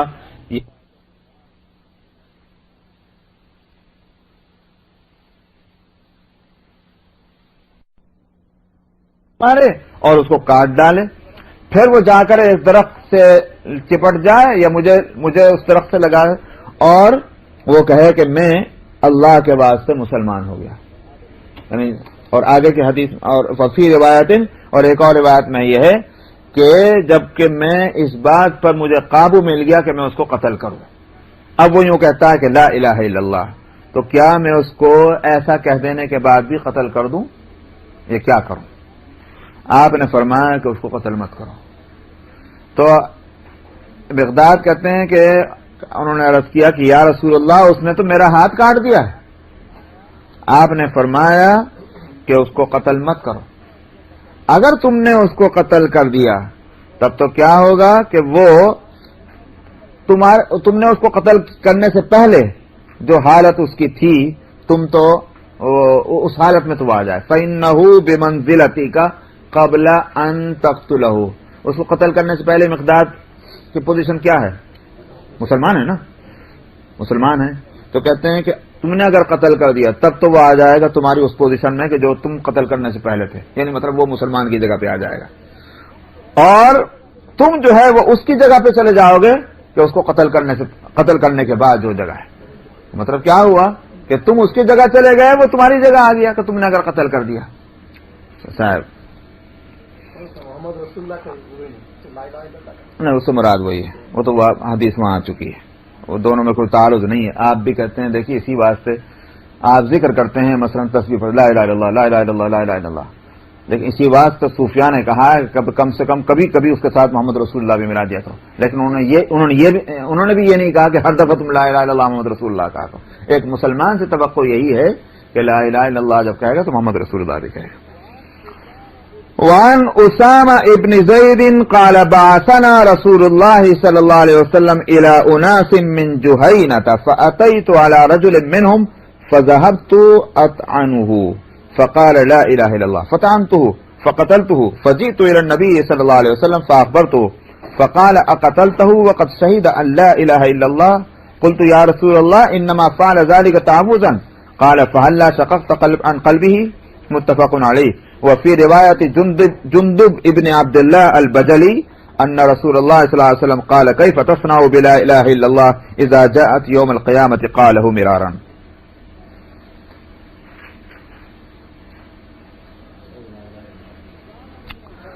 اسامہ ابن زید رضی اللہ عنہ, ذہن میں تو ہے کون ہے یہ اسامہ ابن زید؟ یاد نہیں آیا؟ آپ کے متبنا جو تھے منہ بولے بیٹے زید ابن حارثہ, یہ ان کے بیٹے ہیں.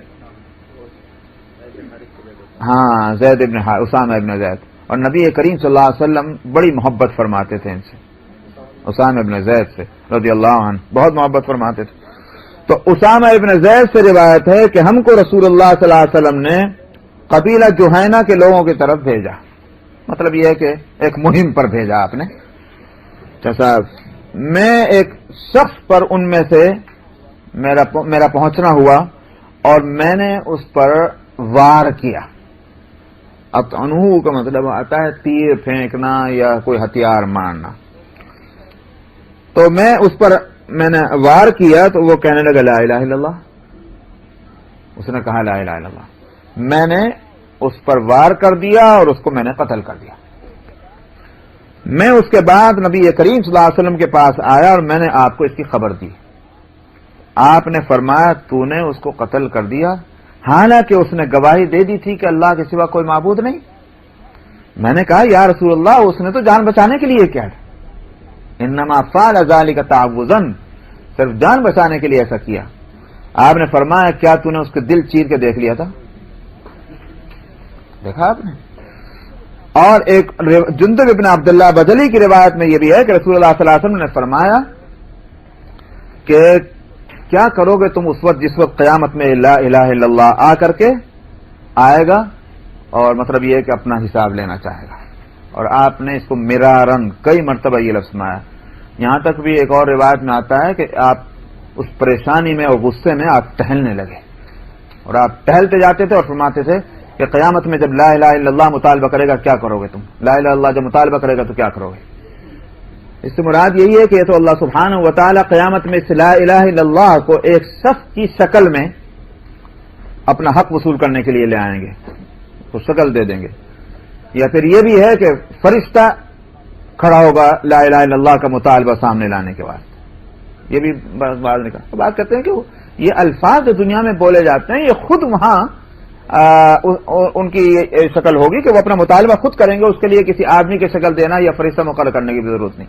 دنیا میں جو چیزیں جس طرح ہمارے سامنے ہیں ضروری نہیں کہ قیامت میں بھی وہ اسی طرح ہوں گی. سمجھ میں آیا؟ وہاں تو دنیا دوسری ہے تو وہاں کے حالات الگ ہوں گے. بہرحال یہ کہ لا الہ الا اللہ اپنا ایک حق رکھتا ہے اور قیامت میں یہ اپنے حق کا مطالبہ کرے گا. تو آپ نے فرمایا کیا ہوگا اس وقت تم کیا کرو گے؟ معلوم ہوا کہ لا الہ الا اللہ کہہ دینے کے بعد کسی طرح کی تعویل کرنا کہ یہ اس نے اس لیے کہا اس نے اس لیے کہا ہوگا، بالکل نہیں. ہم دلوں کے معاملات کے ہم ذمہ دار نہیں. زبان سے جو لفظ بولا گیا ہے ہم اس کو دیکھیں گے اور اس پر فیصلہ ہوگا. اگرچہ ایمان اور کفر دل سے ہے مگر دل کے حالت کا فیصلہ کون کرے گا؟ اسی واسطے یعنی فقہاء میں بھی اور علماء میں اس مسئلے میں اختلاف ہے کہ ایمان کس کو کہتے ہیں. تو بعض رات کہتے ہیں کہ اقرار تصدیق بالجنان، دل سے تصدیق کرنا اور زبان سے اقرار کرنا. یہاں تک تو سب کا اتفاق ہے. مگر بعض حضرات کہتے ہیں کہ والعمل بالارکان، ہاتھ اور پاؤں سے اسلام کے پر عمل کرنا یہ بھی اس میں داخل ہے. حنفی اس کے قائل نہیں ہے ورنہ تو بڑی مشکل پیش آ جاتی. سمجھ میں آیا؟ جو نماز نہ پڑھ رہا ہوتا ان سب کو آپ کافر کہتے ہیں، جو زکات نہ دے رہا ہوتا سب کو کافر کہتے ہیں. بڑی مشکل پیش آتی ہے، اس کی میں اس سے پہلے وضاحت کر چکا ہوں. تو بہرحال حاصل یہ ہے کہ ہمارے سامنے جو ہے وہ زبان سے اقرار کرنا بھی تو ایک عمل ہی ہوا. بہرحال ایک لحاظ سے دیکھا جائے تو زبان سے اقرار اگر کوئی شخص کرتا ہے اور یہ کہتا ہے کہ میں مسلمان ہوں لا الہ الا اللہ محمد رسول اللہ، اس کے بعد جو ہے ہم کو کوئی حق نہیں ہوگا کہ ہم یہ کہہ دیں کہ یہ شخص کافر ہے. اگر اس کے اعمال کچھ ایسے ہیں کہ جو اسلام سے میچ نہیں کر رہے ہیں کوشش کریں گے اس میں تعویل کریں، یہ کوشش کریں گے. یہ نہیں ہوگا کہ لا الہ الا اللہ محمد رسول اللہ کو تو الگ رکھیں گے لیکن ہم اسی کو بنیاد بنا لیں گے، یہ نہیں ہوگا. اسی بات سے میں بتا چکا ہوں کتنی مرتبہ فتاوی عالمگیری کے اندر یہ مسئلہ لکھا ہوا موجود ہے، اور اس میں یہ ہے کہ اگر کسی شخص کے کسی عمل میں یا کسی قول میں 100 جو ہیں پہلو نکلتے ہیں تو 99 پہلو اگر کفر کی طرف جا رہے ہیں اور ایک پہلو اسلام کی طرف جا رہا تب بھی ہم اس کو کافر نہیں کہیں گے. تو اس واسطے لا الہ الا اللہ محمد رسول اللہ کہنے والا، ہاں اس کے معنی یہ ہیں، لا الہ الا اللہ محمد رسول اللہ کہنے کے معنی یہ ہوں گے تو اتنی اہم اور چیزیں بھی ہیں. مثال کے طور پر اگر کوئی شخص یہ ہے محمد رسول اللہ تو کہتا مگر خاتم النبی نہیں مانتا تو وہ محمد رسول اللہ کہنا نہیں مانیں گے ہم اس کو. ہم یوں نہیں کہنے کہ اس نے محمد رسول اللہ کہا ہے. محمد رسول اللہ کے معنی یہ ہیں کہ محمد وہ رسول کے جس طرح کے اللہ نے ان کو بھیجا تو ان کو اللہ نے خاتم النبیین بنا کے بھیجا. سمجھا نہیں؟ تو اس واسطے کوئی بات جو لا الہ الا اللہ کے خلاف جا، مثلا کوئی کہے بے شک لا الہ الا اللہ تو مانتا ہوں مگر یہ بھی مانتا ہوں کہ فلانے صاحب جو ہیں وہ اولاد دیتے ہیں، یہ تو لا الہ الا اللہ نہ ہوا. لا الہ الا اللہ تو مانتا ہوں، مگر میں مانتا ہوں کہ بارش جو ہے وہ فلانے کی طرف سے ہوتی ہے، ظاہر ہے کہ لا الہ الا اللہ کہنا نہ ہوا. ایک تو یہ چیز ہے. لیکن جس نے لا الہ الا اللہ محمد رسول اللہ مان لیا، اب اس کے اعمال کو بنیاد نہیں بنائیں گے، اعمال کا حساب اللہ سبحانہ و تعالی لیں گے، دل کے حساب اللہ لیں گے. ہم تو اس کے اس کہنے پر جائیں گے اور اس کو مسلمان کہیں گے. وعن عبد الله بن عمرو قال قال رسول الله صلى الله عليه وسلم من قتل معاهدا لم يرح رائحة الجنة وإن ريحها توجد من مسيرة 40 خريفا. عبداللہ ابن عمرو ابن عاص رضی اللہ عنہما سے روایت ہے، انہوں نے کہا کہ رسول اللہ صلی اللہ علیہ وسلم نے فرمایا جس نے کسی معاہد کو قتل کیا. معاہد کا مطلب کیا ہوا؟ جس سے ایگریمنٹ ہو، دو ملکوں کا ایگریمنٹ ہے، مثلا دو قوموں کا ایگریمنٹ ہے. ایک طرف مسلمان ہے، دوسری طرف کون ہے؟ مسلمان تو نہیں ہوگا نا بھائی، مسلمان ہوگا تو مسئلہ کوئی نہیں. دوسری طرف غیر مسلم ہے مگر اس سے ایک ایگریمنٹ ہے، دو قوموں کا، دو ملکوں کا پیکٹ ہو جاتا ہے. تو اگر کوئی ایسا معاہد ہو، فرمایا کہ جس شخص نے کسی معاہد کو قتل کیا وہ جنت کی خوشبو نہیں سونگ سکے گا. اور حالانکہ آپ نے فرمایا حالانکہ جنت کی خوشبو جو ہے وہ 40 سال کی مسافت پر بھی سونگی جائے گی. یعنی مطلب یہ ہے کہ اس کی خوشبو اتنی دور تک جائے گی. تو جو اتنی دور تک بھی نہیں جا سکتا جنت کے، وہ جنت میں کہاں سے جائے گا؟ تو مطلب یہ جنت سے وہ محروم ہوگا جس شخص نے معاہد کو قتل کیا. حالانکہ معاہد کافر ہے، لیکن عہد جو ہے قرآن شریف میں کہا یا ایھا الذین آمنوا اوفوا بالعقود، اے ایمان والو جو تم سے معاملات ہو گئے ہیں، ایگریمنٹ ہو گئے ہیں، جو وعدے ہو گئے ہیں ان کو پورا کرو. بالکل جو عام ہے، مسلمان سے ہو کہ غیر مسلمان سے ہو. ہاں اگر وعدہ جو ہے خلاف شریعت ہے وہ بات الگ ہوگی. مثال کے طور پر آپ کہنے لگے میں وعدہ کرتا ہوں کہ میں تمہارا سور جو ہے میں پالوں گا، یہ تو غلط. اس کو اگر قسم بھی کھائی قسم کا کفارہ دے گا اور اس وعدے کے خلاف، کیونکہ یہ اللہ کی نافرمانی. تو اللہ کی نافرمانی کی صورت نہ ہو اور ہر وعدہ جو ہے، ہر معاہدہ جو ہے وہ پورا ہوگا. لیکن ایک مسلمان کا ایک غیر مسلم سے اگر معاہدہ ہے کہ بھئی ہم تم کو نہیں ماریں گے تم ہم کو مت مارنا، بالکل درست ہے. سمجھ میں آیا؟ تو اس طرح کے معاہدات جو بھی ہوں گے اس کو پورا کرنا ضروری ہوگا. معاہدے ہیں اسی واسطے تاکہ لوگ امن سے چین سے رہ سکیں. تو اسلام بدامنی پھیلانے کے واسطے تھوڑی آیا، اسلام تو امن قائم کرنے کے واسطے آیا. وعن ابی ہریرہ قال قال رسول اللہ صلی اللہ علیہ وسلم من تردى من جبل فقتل نفسه فهو في نار جهنم يتردى فيها خالدا مخلدا فيها ابدا ومن تحسى سما فقتل نفسه فسمه في يده يتحساه في نار جهنم خالدا مخلدا فيها ابدا ومن قتل نفسا بحديدة فحديدته في يده يتوجه بها في بطنه في نار جهنم خالدا مخلدا فيها ابدا. ابو ہریرہ رضی اللہ عنہ سے روایت ہے، انہوں نے کہا کہ رسول اللہ صلی اللہ علیہ وسلم نے فرمایا جس نے اپنے آپ کو کسی پہاڑ سے گرا دیا اور اپنے آپ کو اس نے قتل کر دیا، خودکشی ہے نا یہ، فرمایا کہ وہ جہنم کی آگ میں اسی طرح گرتا رہے گا ہمیشہ کا ہمیشہ. سمجھ میں آیا؟ جیسے اوپر سے گر رہا ہے، اوپر سے گر رہا ہے، ہمیشہ یہ سلسلہ رہے گا اس کے ساتھ. اور جس شخص نے زہر پیا اور اپنے آپ کو قتل کر ڈالا اس کے ہاتھ میں زہر ہوگا اور جس کو وہ جہنم کی آگ میں ہمیشہ ہمیشہ پیتا رہے گا. اور فرمایا کہ جس نے اپنے آپ کو کسی ہتھیار سے، حدید لوہے کو کہتے ہیں عام طور پر ہتھیار لوہے کا ہوتا ہے، کسی ہتھیار سے اپنے کو قتل کر دیا، فرمایا کہ اس کے ہاتھ میں ہتھیار رہے گا جس کو اپنے پیٹ میں مارتا رہے گا ہمیشہ ہمیشہ جہنم کے اندر. معلوم ہوا کہ خودکشی حرام ہے اور بڑی سخت گویا اس کی سزا ہے. وان کتنا بجے ہے جی؟ کتنا؟ اچھا ایک دو کہاں تک جا رہی؟ ایک حدیث اور لے لوں کہ معاہدہ دو طرف سے ہوتا ہے، وعدہ ایک طرف سے ہوتا ہے. لیکن مسلمان جو ہے وہ ظاہر ہے کہ اس نے تو وعدہ کیا، معاہدے کے اندر بھی وعدہ اس کی طرف سے اور وعدے کے اندر بھی اس کی طرف سے، تو اس کے ذمہ تو پورا کرنا ہی ہے اس کو. سمجھا؟ اوفوا بالعقود جو ہیں اس میں وعدہ اور معاہدہ دونوں آ جاتے ہیں العقود کے اندر. مثال کے طور پر میں اگر یہ کہوں کہ صاحب میں کل کو یا آپ کو میں دے دوں گا، میں وعدہ کرتا ہوں دینا ہے، یا کوئی شخص کہنے لگے میں آپ کا انتظار کرتا ہوں 1 گھنٹہ آپ آ جائیے، انتظار کرنا پڑے گا جب تک کہ کوئی عذر شرعی نہ پیش آ جائے.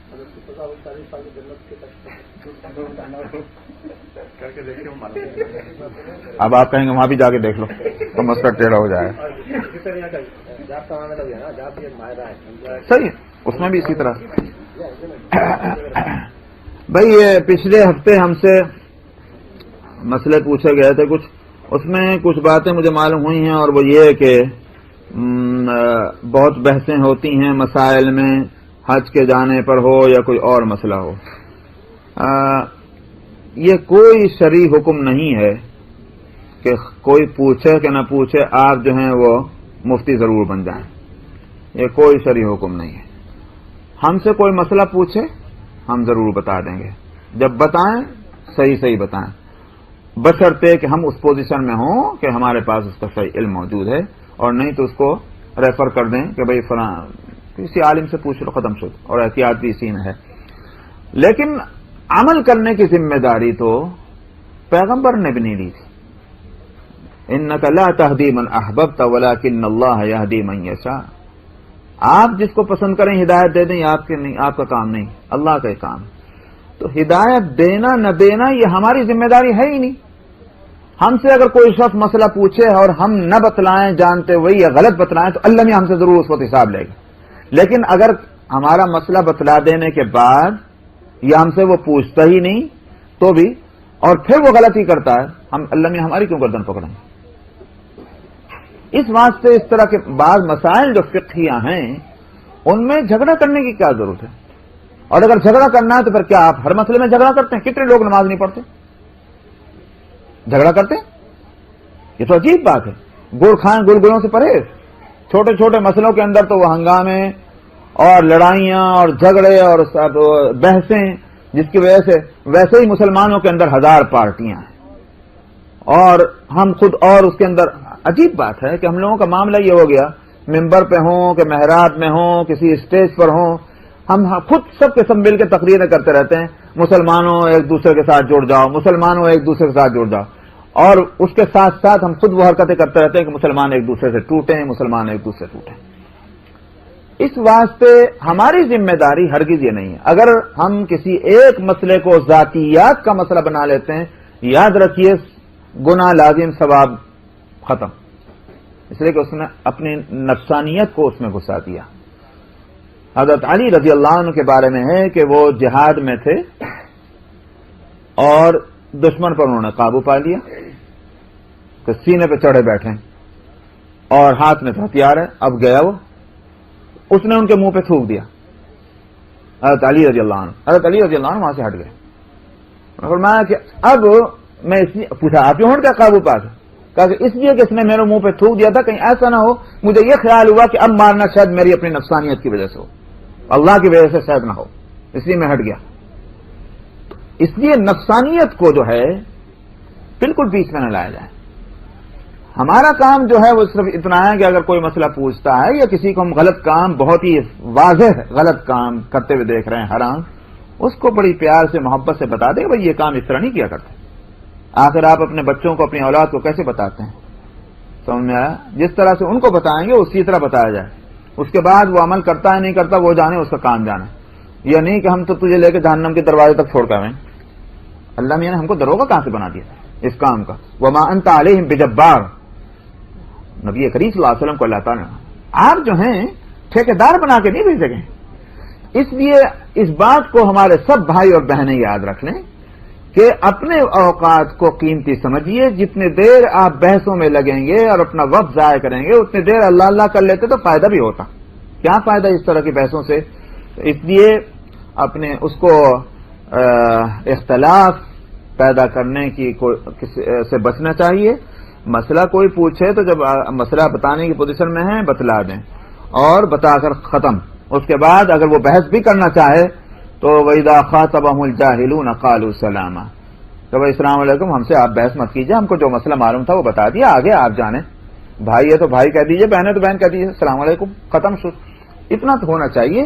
تو اس واسطے مجھے جب اس طرح کی باتیں کسی سے بھی معلوم ہوتی ہیں تو بہت افسوس ہوتا ہے کہ بھئی ہمارے اور اگر وہ ایسے بھائی اور بہنیں ہمارے درسوں میں شریک ہوتے ہیں تو ان کو تو خاص طور پر یہ سب چیزیں سیکھنی چاہیے کہ مسائل جاننے کے ساتھ ساتھ ان مسائل پر عمل کس طرح ہونا ہے اور کس طرح کرانا ہے. جزاکم اللہ خیر. نبی کریم صلی اللہ علیہ وسلم کے بارے میں حضرت میمونہ روایت کرتے ہیں، ابن عباس اپنے میمونہ سے روایت کرتے ہیں کہ آپ نے فرمایا کہ جبریل نے مجھ سے وعدہ کیا تھا کہ آج رات مجھ سے ملاقات کریں گے، مگر ملاقات نہیں ہوئی. تو حالانکہ نبی کریم صلی اللہ علیہ وسلم کا فرمانا یہ ہے کبھی بھی انہوں نے جو وعدہ کیا اس کی خلاف ورزی کبھی نہیں ہوئی. تو آپ کے دل میں یہ بات آئی کہ ایک کتے کا بچہ جو ہے وہ کہیں آپ کے پلنگ یا کسی جو بھی بیٹھنے کی جگہ ہے اس کے نیچے محسوس ہوا کہ وہاں ہے، تو آپ نے اس کو نکالنے کا حکم دیا اور اپنے ہاتھ سے وہاں پانی چھڑکا اور جگہ کو صاف واف کیا. پھر جب شام ہوئی تو جبریل سے ملاقات ہوئی، جبریل حاضر ہوئے. آپ نے فرمایا کہ تم نے مجھ سے وعدہ کیا تھا کہ مجھ سے کل رات ملاقات کرو گے، مگر ملاقات نہیں ہوئی، کیا ہوا؟ انہوں نے کہا کہ ہاں، لیکن ہم ایسے گھر میں نہیں جاتے جس میں کتا یا کوئی تصویر ہو. تو نبی کریم صلی اللہ علیہ وسلم نے اس دن دوسرے دن صبح کے وقت میں آپ نے حکم دیا کہ کتوں کو مارا جائے سوائے وہ اس کتے کے جو بہت بڑے باغ یا بڑے کھیت کی حفاظت کے واسطے ہو، یہاں تک کہ چھوٹا موٹا کھیت ہو تو اس کے لیے بھی نہیں. ایک حدیث ہوئی، دوسری حدیث یہ عائشہ کی کہ نبی کریم صلی اللہ علیہ وسلم اپنے گھر میں کوئی چیز ایسی نہیں چھوڑتے تھے جس پہ تصویر بنی ہوئی ہو سوائے اس کے کہ اس کو توڑ پھوڑ دیتے تھے آپ. یا ایک اور حدیث ہے کہ عائشہ کہتی ہیں کہ انہوں نے ایک کارپیٹ خریدا نمرقہ جس میں تصویریں تھیں. نبی کریم صلی اللہ علیہ وسلم نے اس کو دیکھا تو آپ دروازے پر کھڑے ہو گئے اور نہیں داخل ہوئے گھر میں، اور میں نے محسوس کیا کہ آپ کے چہرے پر ناگواری ہے. تو عائشہ کہتی ہے کہ میں نے کہا کہ یا رسول اللہ، میں اللہ سے توبہ مانگتا ہوں اور اللہ کے رسول کی ناراضگی سے میں نے کیا گناہ کیا ہے. تو رسول اللہ صلی اللہ علیہ وسلم نے فرمایا کہ کیا ہے، یہ کیسا ہے یہ جو نمدہ کیا بولتے ہیں اردو میں بولتے ہیں کارپیٹ، نمرقہ، یہ کیسا کارپیٹ ہے؟ تو میں نے کہا کہ میں نے اس لیے خریدا آپ کے لیے تاکہ آپ اس میں بیٹھیں تو آپ ٹیک لگائیں وغیرہ جو بھی اس طرح کا. تو رسول اللہ صلی اللہ علیہ وسلم نے فرمایا کہ ان صورتوں کے بنانے والے جو ہوں گے قیامت کے دن ان کو عذاب دیا جائے گا اور کہا جائے گا زندگی ڈالو جو کچھ تم نے بنایا ان کے اندر. تو بہرحال اس طرح کے. اور آپ نے فرمایا کہ وہ گھر کے جس کے اندر کوئی تصویر ہو اس میں فرشتے نہیں داخل ہوتے. اور بھی بہت سی حدیث ہیں. بہرحال یہ تو اس سے نکالا جا سکتا ہے. اور باقی جو اور چیزیں بعض فقہا اگر لاتے بھی ہیں وہی مشکل ہے کہ یہ بعد عوام میں آنے والی کتابوں میں بھی لوگ لکھنے والے احتیاط نہیں کرتے اور ایسی ایسی تحقیقات اس میں لے آتے ہیں کہ کوئی فائدہ نہیں. اس میں بعض نے کہا کہ تھوڑی نرمی پیدا کرنے کے لیے کہ صاحب حضرت عائشہ نے پھر ایک پردے کو چاک کر کے اور اس کا جو ہے گدا بنا دیا تھا تو آپ اس میں مطلب یہ کہ ایک چیز لے لی گئی ہے، اب اس کا انہوں نے ایک حل نکالا کہ جس سے کہ اس کا احترام نہ ہو. جو مقصود تھا کہ احترام اور محبت ہونا تصویروں سے تو اس سے بچانا تھا، اس سے یہ مطلب کہاں سے نکل گیا کہ یہ سب چیزیں جو ہیں درست جائز ہیں. تو لہٰذا تو وہ جانے جن لوگ لکھتے ہیں. دوسرا مسئلہ اس میں سوال میں یہ ہے کہ عید میں ہم قربانی کرتے ہیں تو کیا ہم زندوں کی اور جو مر چکے ہیں ان کے نام کی قربانی کر سکتے ہیں؟ اس میں حدیث ہے عائشہ رضی اللہ عنہ سے کہ نبی کریم صلی اللہ علیہ وسلم نے نبی کریم صلی اللہ علیہ وسلم نے، یہ حضرت عائشہ کی نہیں بلکہ حضرت جابر کی حدیث ہے کہ نبی کریم صلی اللہ علیہ وسلم نے اپنی بیویوں کی طرف سے اپنے حج میں ایک گائے کی قربانی دی تھی. تو گائے میں تو 60 حصے ہوتے ہیں، تو اس کا مطلب یہ ہوا کہ آپ نے وہ گائے ذبح کی ہی تھی بیویوں کی طرف سے. ایک اور حدیث میں آتا ہے کہ نبی کریم صلی اللہ علیہ وسلم نے ایک قربانی دی اپنی امت کی طرف سے. تو اگر رسول اللہ صلی اللہ علیہ وسلم اپنی امت کی طرف سے قربانی دے رہے ہیں تو ظاہر ہے کہ اس میں کچھ تو وہ ہوں گے جن کا انتقال ہو گیا، کچھ وہ ہوں گے جو زندہ تھے اس وقت، کچھ وہ ہوں گے جب دنیا میں آئے ہی نہیں. تو اس طرح سے اس سے ساری باتیں آپ تو 2 کے بارے میں پوچھ رہے ہیں، اس حدیث نے تو 3 کے بارے میں بتا دیا. جو چلے گئے، جو ہیں، جو ابھی تک آئے نہیں، ان سب کے لیے قربانی ہو گئی. تو اور بلکہ بہت اچھی بات ہے کہ نبی کریم صلی اللہ علیہ وسلم کے لیے کے نام پر نہیں، نام پہ تو اللہ ہی کے ہوگا، لیکن آپ کو ثواب پہنچانے کے لیے آپ کی روح پاک کو یہ کرنا بہت اچھی بات ہے. اگر اللہ کے رسول صلی اللہ علیہ وسلم نے امت کو یاد رکھا ہے اور امت کے مغفرت کے لیے قربانیاں دی ہیں تو کیا ہمارا حق نہیں کہ ہم رسول اللہ صلی اللہ علیہ وسلم کے لیے یہ کام کریں؟ تیسرا سوال یہ کہ نبی کریم صلی اللہ علیہ وسلم اپنی زندگی میں کتنے حج ادا کیے ہیں؟ حج کے فرض ہو جانے کے بعد حج کی فرضیت ہوئی ہے مدینہ منورہ میں، اور آپ نے ایک حج فرمایا جس کو حجۃ الوداع بھی کہا جاتا ہے، کہ اس کے بعد پھر کوئی حج نہیں ہوا، یہ آپ نے ایک ہی حج خود فرمایا تھا۔ باقی چیزیں جو ہیں اب یہ تفسیر کے تعلق سے جو پوچھا گیا، میں اس بارے میں کیا کہہ سکتا ہوں کہ جس کے بعد یہ تو ایک موٹی سی بات ہے کہ عقل ہو تو آدمی سمجھے کہ بھئی جس کے پاس جس چیز کا علم ہونا چاہیے قابل اعتبار وہ کام کرے۔ اب کتاب پڑھ کر سنا دینا یا اپنی طرف سے کچھ نہیں ایڈ کرنا وہاں تک تو ٹھیک ہے، لیکن اگر کوئی شخص کر رہا ہے تو وہ جانے اللہ کے یہاں وہ جواب دینا۔ 305 3305 الرحیم وعنه قال قال رسول الله صلی اللہ علیہ وسلم الذي يخنق نفسه يخنقها في النار والذي يطعنها في النار۔ بات وہی چل رہی، خودکشی جو ہے اس کی سزا جہنم بتلائی گئی، کسی حدیث بھی گزر چکی، یہاں بھی وہی ہے۔ ابو ہریرہ رضی اللہ عنہ سے روایت ہے، انہوں نے کہا کہ رسول اللہ صلی اللہ علیہ وسلم نے فرمایا جس نے اپنا گلا گھونٹا تو وہ اپنا گلا گھونٹتا رہے گا جہنم میں، جہنم کے اندر، اور جس نے اپنے آپ کو قتل کیا کسی ہتھیار سے، یتنو تانا، یتنو کے معنی آتے ہیں کوئی بھی دھاردار چیز سے، جیسے تیر ہو، چاقو ہو، نیزہ ہو، تلوار ہو، تو وہ اپنے آپ کو قتل کرتا رہے گا جہنم کے اندر ہوتے ہوئے۔ وعن جندب ابن عبداللہ قال قال رسول اللہ صلی اللہ علیہ وسلم كان في من كان قبلكم رجل به جرح فجزع فأخذ سكينا فحز بها يده فما رقى الدم حتى مات قال الله تعالى بادرني عبدي بنفسه فحرمت عليه الجنة۔ جندب ابن عبداللہ سے روایت ہے، انہوں نے کہا کہ رسول اللہ صلی اللہ علیہ وسلم نے فرمایا تم سے پہلے لوگوں میں ایک شخص تھا جس کو زخم لگ گیا، وہ بہت گھبرایا اس زخم کی تکلیف سے، تو اس نے چھری لی اور اپنا ہاتھ کاٹ دیا، زخم کی تکلیف زیادہ تھی، تو اب خون پورا بدن سے نکل گیا یہاں تک کہ اس کا انتقال ہو گیا۔ اللہ تعالی نے فرمایا میرے بندے نے اپنی جان کے معاملے میں جلدی کی ہے، مطلب اپنے آپ کو جلدی ہلاک کر لیا، تو میں نے اس پر جنت حرام کر دی ہے۔ تو اسی واسطے خودکشی جو ہے وہ حرام ہے۔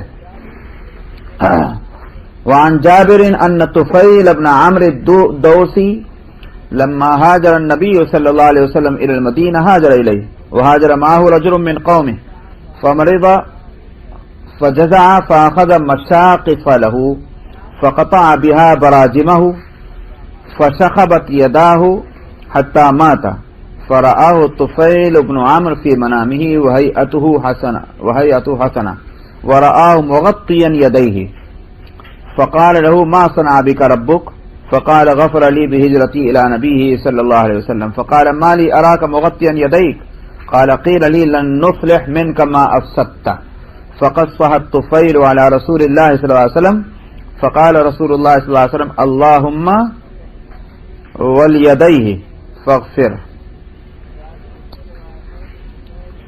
جابر سے روایت ہے کہ طفیل ابن عمرو الدوسی نے جب ہجرت کی نبی کریم صلی اللہ علیہ وسلم نے مدینہ کی طرف، تو طفیل نے بھی مدینہ کی طرف، یہ آپ کی طرف ہجرت کی، یعنی نبی کریم صلی اللہ علیہ وسلم کی طرف، اور ان کے ساتھ ان کی قوم میں کے جو دوس ایک قبیلہ ہے، مطلب وہ ان کے قبیلے کے ایک شخص نے بھی ہجرت کی۔ وہ شخص بیمار ہو گیا، وہ بہت گھبرایا اپنی بیماری میں، تکلیف برداشت نہیں ہو رہی تھی، اس نے کیا کیا، چھری لی۔ مشاقف یہ ایسی چھری کو کہتے ہیں کہ جو پھلکا تو اس کا پتلا ہو اور لمبا ہو، اس کو مشقص کہتے ہیں۔ سکین عام ہے، سکین تو عام چھری کو کہتے ہیں، لیکن مشقص جو ہے وہ خاص قسم کی چھری ہوتی ہے۔ تو اس نے چھری لی اور اس نے اپنے یہ براجم یہ رگوں کو کہتے ہیں جو گلے کے اندر ہیں، تو ان رگوں کو اس نے کاٹ دیا. نہیں میں نے غلط کہا. براجم جو ہے یہ ان رگوں کو کہتے ہیں، اللہ تعالیٰ معاف کر، یہ جو ہے یہ کیا بولتے ہیں، یہ انگلی کے بیچ کا جو حصہ ہے، جوڑ ہے، نقل یہ نا، تو یہ جو ہے انگلی کے بیچ میں جو جوڑ آ رہے ہیں نقل، ان کو کاٹ دیا اس نے. اور جب ان کو کاٹ دیا تو اس کا انتقال ہوا. اس کو طفیل ابن عمرو نے اس کے خواب میں دیکھا، اپنے خواب میں دیکھا اس کو، اور اس حالت میں کہ اس کی حالت بہت اچھی ہے، ساری چیز بالکل ٹھیک، چہرہ مورا لباس ہر چیز بالکل صحیح تھی اس کی، لیکن اپنے ہاتھ کو وہ چھپائے ہوئے تھا. تو انہوں نے اس سے کہا طفیل نے خواب میں کہ تمہارے رب نے تمہارے ساتھ کیا معاملہ کیا ہے؟ انہوں نے کہا کہ میرے رب نے میری مغفرت کر دی ہے میری ہجرت کی وجہ سے اپنے نبی صلی اللہ علیہ وسلم کی طرف. تو ہجرت کا عمل تو بڑا مقبول ہوا، اللہ نے وہ مغفرت فرما دی. انہوں نے کہا کہ میں تمہیں دیکھتا ہوں کہ اپنے ہاتھ کو چھپائے ہوئے ہو، یہ کیوں ہے؟ اس پر انہوں نے کہا کہ مجھے کہا گیا کہ جس چیز کو تو نے خراب کر دیا وہ ہم اس کو درست نہیں کر سکتے. تو نے اپنا ہاتھ بگاڑ لیا، اس کو نہیں ہم درست کریں گے. ہاں تو نے ہجرت کی جزا ضرور ملی. تو طفیل ابن عمرو نے یہ قصہ نبی کریم صلی اللہ علیہ وسلم کو جا کر سنایا کہ میں نے خواب میں ایسا ایسا دیکھا. نبی کریم صلی اللہ علیہ وسلم نے فرمایا اے اللہ اس کے ہاتھ بھی اور اس کی مغفرت کر دے، یعنی مطلب اس کے ہاتھ کو درست کر دے اور اس کی مغفرت فرما دے. نبی کریم صلی اللہ علیہ وسلم نے یہ فرمایا. تو اس لیے امید یہی ہے کہ انشاءاللہ نبی کریم صلی اللہ علیہ وسلم کی دعا ان کے حق میں قبول ہوئی ہوگی. لیکن حاصل یہ ہوا کہ جو مصیبت آئے تو اس کو برداشت کرنا چاہیے، اس کے لیے تدبیر جو درست ہے وہ اختیار کی جانی چاہیے. لیکن یہ کہ اپنے آپ کو ہلاک کر لینا اور بے صبری کا اظہار کرنا وہ کسی طرح بھی اللہ کو پسند نہیں ہے. وعن ابی شریح الکعبی عن رسول اللہ صلی اللہ علیہ وسلم قال ثم انتم یا خزاعہ قد قتلتم هذا القتيل من هزيل وانا والله عاقله من قتل بعده قتيلا فأهله بين خيرتين ان احبوا قتلوا وان احبوا اخذوا العقل. رواه الترمذي والشافعي وفي شرح السنة باسناده وصرح بانه ليس في الصحيحين عن ابي سعيد. چلیے تو ویسے جس کو ہم کہا کرتے ہیں ٹیکنیکل باتیں. ابو شریح الکعبی سے جن کا پورا نام ہے خویلد ابن عمرو، تو ان سے روایت ہے اور وہ رسول اللہ صلی اللہ علیہ وسلم سے نقل کرتے ہیں. انہوں نے کہا یہ اصل میں نبی کریم صلی اللہ علیہ وسلم نے ایک خطبہ دیا ہے، تقریر فرمائی ہے فتح مکہ کے دن. فتح مکہ میں قصہ یہ تھا کہ جنگ تو نہیں ہوئی، آپ جو تشریف لے گئے تو بغیر جنگ کے تشریف لے گئے. لیکن ایک بات تو یہ ذہن میں رہنی چاہیے. دوسری بات یہ ہے حرم کی حرمت وہ بہت پہلے سے چلی آتی ہے، یعنی ان حدود میں جس کو حرم کہا جاتا ہے اس میں قتل کرنا اور اس طرح کی چیزیں یہ سب منع ہے آج بھی اور بہت پہلے سے بھی. حضرت ابراہیم علیہ الصلوۃ والسلام کے وقت سے چلے آتی ہے. لیکن جس روز فتح مکہ ہوا تھا اس روز کچھ بھی ہو سکتا ہے، دشمن کے ملک میں جا رہے ہیں. اس دن ایک وقت تک ایک محدود لمیٹڈ ٹائم کے لیے اللہ تعالیٰ نے وہ حرمت اٹھا لی تھی. اسی واسطے نبی کریم صلی اللہ علیہ وسلم نے ایک آدھ آدمی ایسا تھا جو بہت ہی فتنہ تھا، اس کو قتل کے لیے آپ نے حکم دیا کہ اس کو قتل کر دیا جائے حرم ہی کے اندر. تو وہ آپ نے یہ فرمایا کہ یہ حرم ہمیشہ کے لیے حرم ہے، صرف آج تھوڑی دیر کے لیے یہ حرمت اٹھائی گئی تھی، لیکن پہلے بھی حرمت تھی اور آئندہ بھی ہمیشہ حرمت رہے گی. یہ آپ نے اس روز فرما دیا. یہی مسلک ہے تمام اہل سنت والجماعت کا۔ تو آپ نے وہ خطبہ وہاں دیا تھا۔ ہوا یہ کہ ایک آدمی قتل ہو گیا، سمجھ میں آیا؟ ایک آدمی کسی نے کسی کو قتل کر دیا، اس پر آپ فرما رہے ہیں۔ تو آپ نے فرمایا ابو کہ تم نے اے خزاعہ قتل کر دیا ہے حذیل کے، خزاعہ اور حذیل کے درمیان میں جھگڑا تھا، دو قبیلے ہیں۔ تو خزاعہ کے ایک آدمی نے حذیل کے ایک آدمی کو جس سے براہ راست لڑائی تھی اس نے اس کو قتل کر دیا، وہاں موقع ملا مار دیا۔ تو آپ نے فرمایا اے خزاعہ تم نے قتل کیا ہے اس مقتول کو حذیل کے، اور میں اس کا قسم اللہ کہ میں اس کا عاقل ہوں۔ عاقل اصل میں عقل سے بنا، عقل کہتے ہیں باندھنے کو، عقل یعقل باندھنے کو کہتے ہیں، اور یہ جو آپ کی سمجھ بوجھ ہے اس کو بھی عقل اسی واسطے کہتے ہیں کہ یہ آدمی کو جو ہے وہ احتیاط سکھلاتی، یہ کام کرو یہ کام نہ کرو، یہ تو کام عقل کا ہے نا بھائی۔ تو اس کا مطلب کیا ہوا؟ انسان کو وہ باندھ دیتی ہے، احتیاط بھی تو باندھنا ہی ہے۔ عقل نہ ہو تو انسان جو ہے وہ کوئی کام احتیاط سے نہیں کر سکتا، عقل ہے تو احتیاط سے کرتا ہے، یہ کام نقصان دہ ہے یہ کام فائدے والا ہے۔ تو عقل کے معنی باندھنے کے ہیں، تو جس کے دماغ میں عقل ہوگی مطلب یہ کہ وہ محتاط ہوگا، بندھا ہوا ہوگا۔ تو یہاں عاقل اس کو کہتے ہیں، اور عاقلہ اس رقم کو کہتے ہیں جو قتل کے بدلے میں دی جائے، اس کو عاقلہ کہتے ہیں، اور عاقل اس آدمی کو کہیں گے کہ جس کے ذمے وہ رقم دینا آئے گا، اس کو عاقل کہا جاتا ہے۔ تو آپ نے فرمایا کہ میں بخدا اس کا عاقل ہوں، یعنی میں اس کا دیندار ہوں۔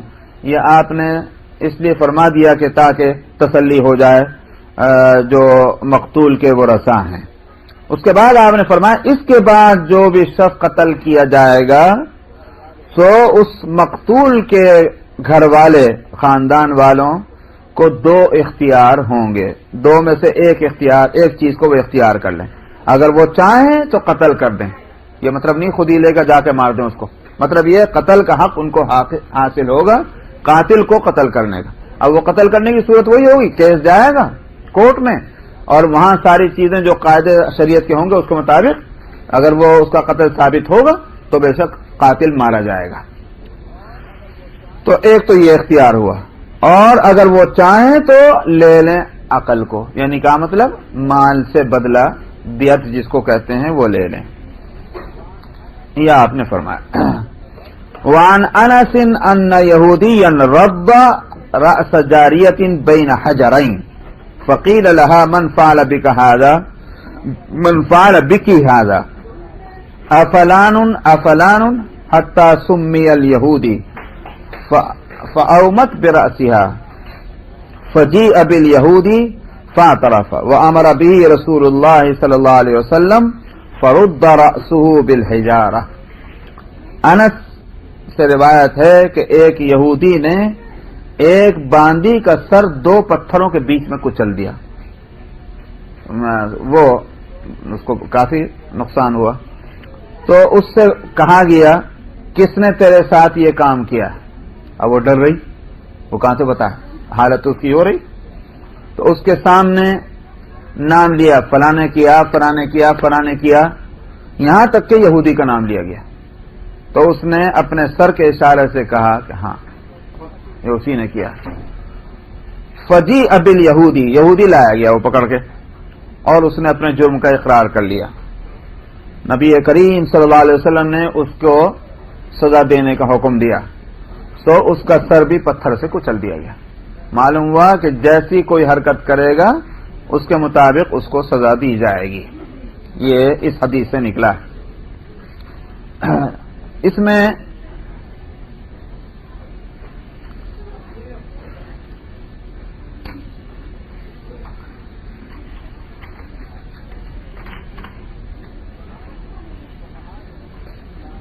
تمام فقہا جو ہیں شافعی اور حنبلی اور مالکی اسی طرف گئے ہیں کہ جس طرح کسی کے ساتھ معاملہ کیا جائے گا اسی طرح سے اس کے ساتھ بھی ہوگا، یہ تو ہے ان کا۔ امام حنیفہ رحمۃ اللہ علیہ اس کے قائل نہیں ہے۔ امام حنیفہ رحمۃ اللہ علیہ فرماتے ہیں کہ اس نے جس طرح بھی کیا ہو لیکن اس کو سزا ملے گی طریقے کی، مثال کے طور پر اگر کسی شخص نے بدن کاٹ کاٹ کر کسی کو قتل کیا تو اس کا یہ مطلب نہیں کہ اس کو بھی اسی طرح سے بدن کاٹ کاٹ کے قتل کیا جائے، بلکہ قتل کا جو طریقہ ہے اس طرح قتل کیا جائے گا. سمجھ آیا؟ یا اسی طرح سے جو قرآن شریف میں کہا گیا کہ بھائی کیا نام ہے دانت توڑ دیا کسی کا، تو یہ نہیں کہ اگر کسی نے پتھر مار کر دانت توڑا تو اس کا بھی پتھر مارا جائے گا، وہ ضروری نہیں. امام حنیفہ کہتے ہیں کہ وہ عمل تو اس طرح کیا جائے گا جس طرح کیا جاتا ہے، اس نے کسی طرح کا کیا. لیکن 3 فقہا گئے ہیں کہ سزا بالمثل ہوگی، یعنی جس طریقے سے اس نے کسی کو نقصان پہنچایا اسی طریقے سے اس کے ساتھ معاملہ ہوگا. یہ 3 فقہا کہتے ہیں. تو ان کے پاس تو یہ دلیل ہے جو آپ کے سامنے حدیث ہے. امام حنیفہ رحمۃ اللہ علیہ کے پاس جو ہے وہ دوسری دلیل ہے کہ آپ نے فرمایا کہ جو خطا جو مطلب یہ قتل کیا گیا تو اس کو قتل کرنے والے کو کوڑے مارے، خطاً یعنی ارادہ نہیں تھا مارنے کا مگر اس کو قتل کیا گیا، تو آپ نے فرمایا کہ اس کے کوڑے مارے جائیں گے اور لاٹھی سے مارا جائے گا، اور اسی طرح سے اس میں 100 اونٹ جو ہیں وہ اس کا بدلہ ہوگا. تو معلوم ہوا خطاً قتل کیا گیا تو یہ نہیں ہوگا کہ اس کو قتل کیا جائے، بلکہ اس کا ایک بدل آپ نے تجویز فرمایا. یہ دلیل ہے ان کی امام حنیفہ کی. تو معلوم ہوا کہ یہ ضروری نہیں کہ سزا بالمثل ہو. وعنہ قال کسرت الربیع وہی عمۃ انس بن مالک ثنیۃ جاریۃ من الانصار فاتوا النبی صلی اللہ علیہ وسلم فامر بالقصاص فقال انس بن نضر عم انس بن مالک لا والله لا تكسر ثنیتها یا رسول اللہ. فقال رسول اللہ صلی اللہ علیہ وسلم یا انس کتاب اللہ القصاص فرضی القوم وقبلوا الارث. فقال رسول اللہ صلی اللہ علیہ وسلم ان من عباد اللہ من لو اقسم علی اللہ لابرہ. انسی سے روایت ہے کہ ربیع نے اور کیا ہوا کہ دانت توڑ دیے. یہ ربیع جو ہیں یہ پھوپھی ہیں انس ابن مالک کی. انہوں نے دانت توڑے ایک جاریہ ایک باندی کے. ثنیہ کہتے ہیں یہ سامنے کے جو دانت ہیں 2، اوپر کے دانت جو ہیں ان کو ثنیہ اولیہ کہتے ہیں اور نیچے کے جو 2 دانت ہیں ان کو ثنیہ سفلا کہتے ہیں.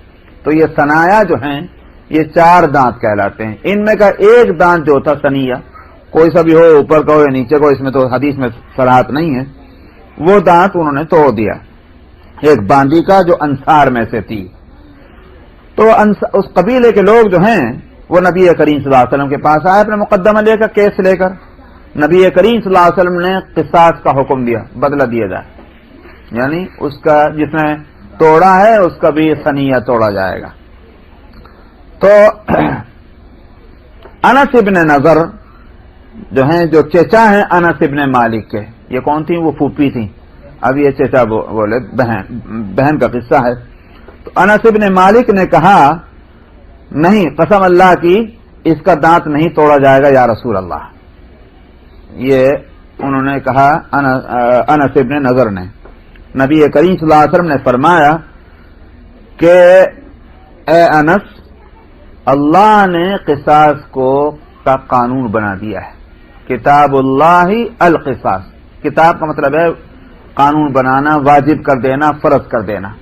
تو قانون ہے اللہ کا قصاص، اس میں نہ میں کچھ کر سکتا ہوں نہ تم کچھ کر سکتے ہو، لہذا یہ قصاص تو ہوگا.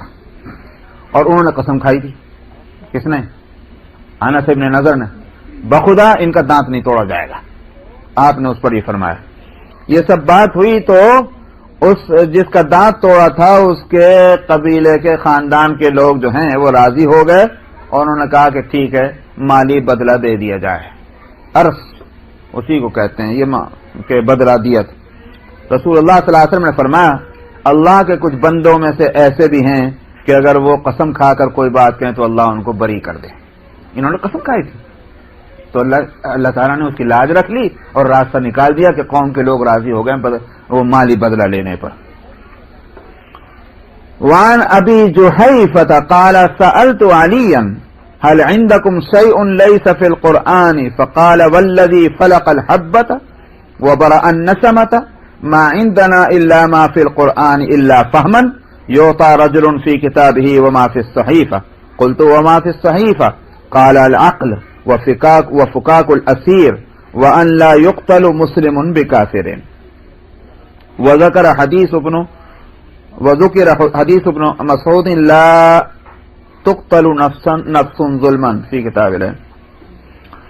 ابو جحیفہ جن کا پورا نام ہے وہب ابن عبداللہ العامری، یہ ان کا نام ہے. ابو جحیفہ سے روایت ہے، انہوں نے کہا کہ میں نے حضرت علی رضی اللہ عنہ سے پوچھا آپ کے پاس کوئی چیز ایسی بھی ہے کہ جو قرآن میں نہ ہو؟ مطلب قرآن میں سبھی کچھ ہے یا کوئی اور بھی بات ایسی ہے کہ جو قرآن میں نہیں مگر آپ کے پاس ہے؟ تو انہوں نے کہا کہ قسم ہے اس ذات کے جس نے دانے کو پھاڑا، بیج سیڈ جس کو پھیلتے ہیں وہی حبہ، وہ جب تک بیج پھٹتا نہیں تو اس میں سے کونپل کہاں سے نکلتی؟ وہ اللہ تعالیٰ کا فعل ہے نا. جس نے بیج کو پھاڑا اور جس نے روح پنائی، برا النسمہ، نسمہ کہتے ہیں روح کو. ہمارے پاس کچھ نہیں ہے سوائے اس کے جو قرآن میں ہے، یعنی ہر چیز قرآن میں ہے سوائے عقل کے. عقل تھوڑی قرآن میں سننا ہے سوائے عقل کے. اور کہاں گے اللہ فہمن، وہ عقل جو کسی آدمی کو دی جائے فی کتابی، اپنی کتاب میں، اور جو کچھ صحیفے کے اندر ہے. اور میں نے ان سے کہا کہ صحیفے میں کیا ہے؟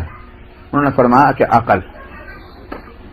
صاحب اور اسی طرح سے فکاک الاسیر، یہاں عقل سے مراد وہی ہے، وہ عقل نہیں سمجھے آپ، سمجھ، وہ سمجھ سے پہلے کیا چیز، یہاں عقل سے مراد ہے وہی جو بدلہ ہے، سمجھا، وہ مراد ہوگی. مگر انہوں نے کہا کہ صحیفے میں کیا ہے؟ صحیفے کے اندر عقل. قرآن شریف میں تذکرہ نہیں ہے، قرآن شریف میں عاقلہ کا تذکرہ نہیں ہے، وہاں قصاص کا ذکر ہے. تو معلوم ہوا قرآن شریف کے اندر ایک حکم ہے، اور صحیفے سے مراد ہے وہ مجموعہ حدیث کا جو نبی کریم صلی اللہ علیہ وسلم سے مروی ہے، وہ ہے صحیفہ. تو اب عقل کو، تیسری چیز عقل ہوئی، عقل کو استعمال کرنا چاہیے کہ کس طرح سے ان سے احکام نکالے جائیں. کس سے؟